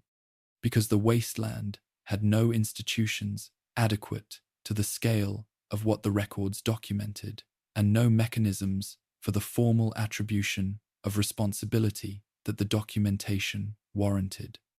The pre-war institutions that had authorized and funded and administered the Vault program were gone. The specific individuals who had made the specific decisions that the records documented were dead, most of them before the bombs fell, and all of them long before the records were found. The corporation that had constructed the facilities and had designed the experimental protocols was gone. The government that had commissioned and funded and concealed the program was gone. The researchers who had specified the variables and collected the data and recorded the outcomes in the clinical language of institutional research had left no representatives available to be held accountable for what their records demonstrated they had done. The accounting that the records demanded had nowhere to go in the wasteland's institutional landscape, because the wasteland's institutional landscape had not yet developed the specific mechanisms, the legal structures, the judicial processes, the formal determinations of responsibility and consequence through which such an accounting is normally conducted. What the wasteland had instead was knowledge, the specific knowledge that the records provided about what had been done and what it had cost and who had done it. distributed through the wasteland's informal networks of information transmission in the fragmentary and selective way that all information moved through those networks, available to whoever found it and interested in it, and capable of making sense of it in the specific forms that specific people had found in specific facilities across the full geographic range of the program's operations. The knowledge did not produce justice in any formal sense, because the wasteland had no mechanism for producing formal justice for historical wrongs of this scale. But knowledge, in the wasteland's specific circumstances, was not nothing. It was the raw material from which whatever evaluation and accountability the wasteland's inhabitants were capable of producing was built, and the people who had found the records and who had carried the knowledge they contained into the broader wasteland's social and political conversations were performing.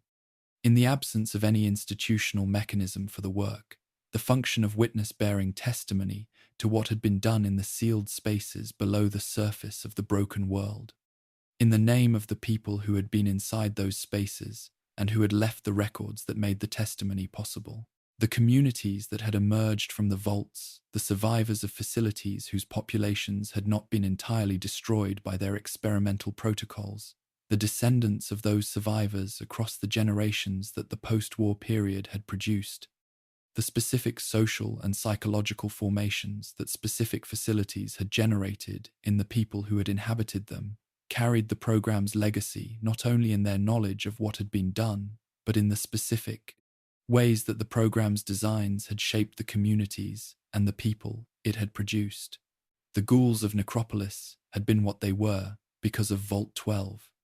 The super mutant army that had dominated the capital wasteland for 2 centuries had been initiated at Vault 87. The specific psychological formation of the lone wanderer who had emerged from Vault 101 and who had navigated the capital wasteland's challenges with the specific combination of capability and disorientation that a permanent settlement education had produced, was the formation of a person shaped by the experimental design of a facility whose purpose they had not known and whose specific legacy they had been living without understanding it as such. The Vault program's outcomes were not contained within the facilities where the experiments had been conducted. They had distributed themselves through the wasteland's population and geography and political landscape in the specific ways that the experiments had set in motion,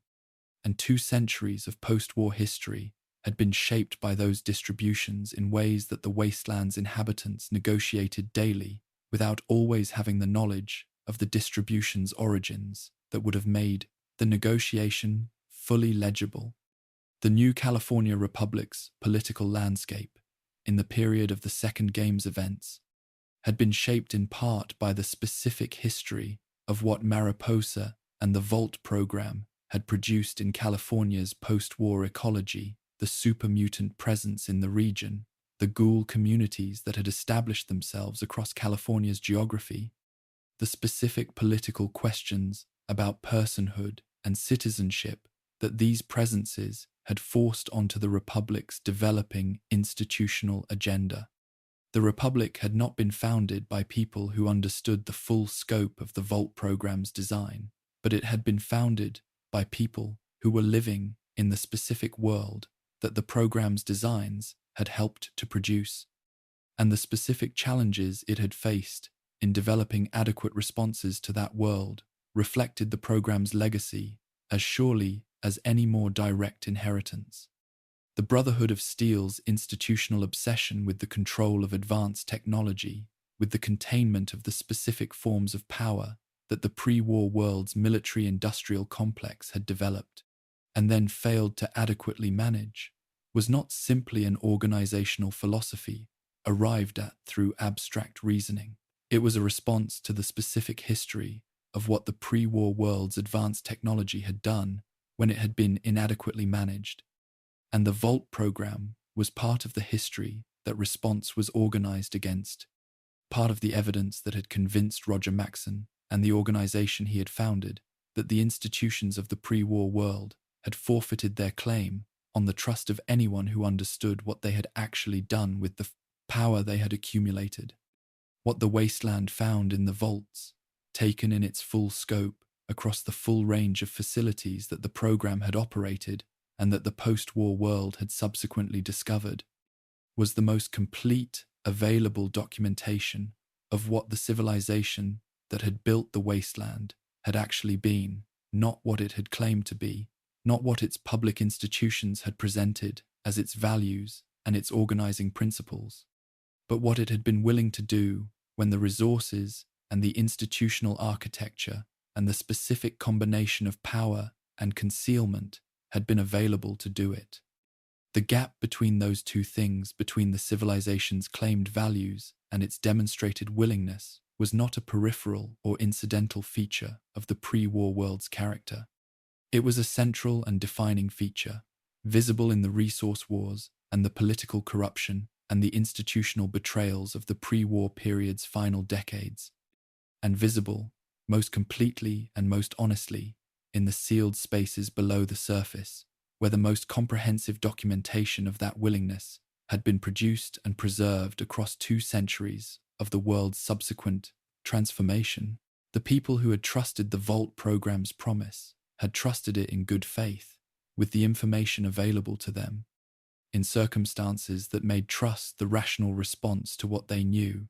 and that had been specifically engineered to ensure that what they knew was insufficient to support any other response. This was not a failure of judgment on their part. It was the successful operation of an institutional deception of extraordinary comprehensiveness,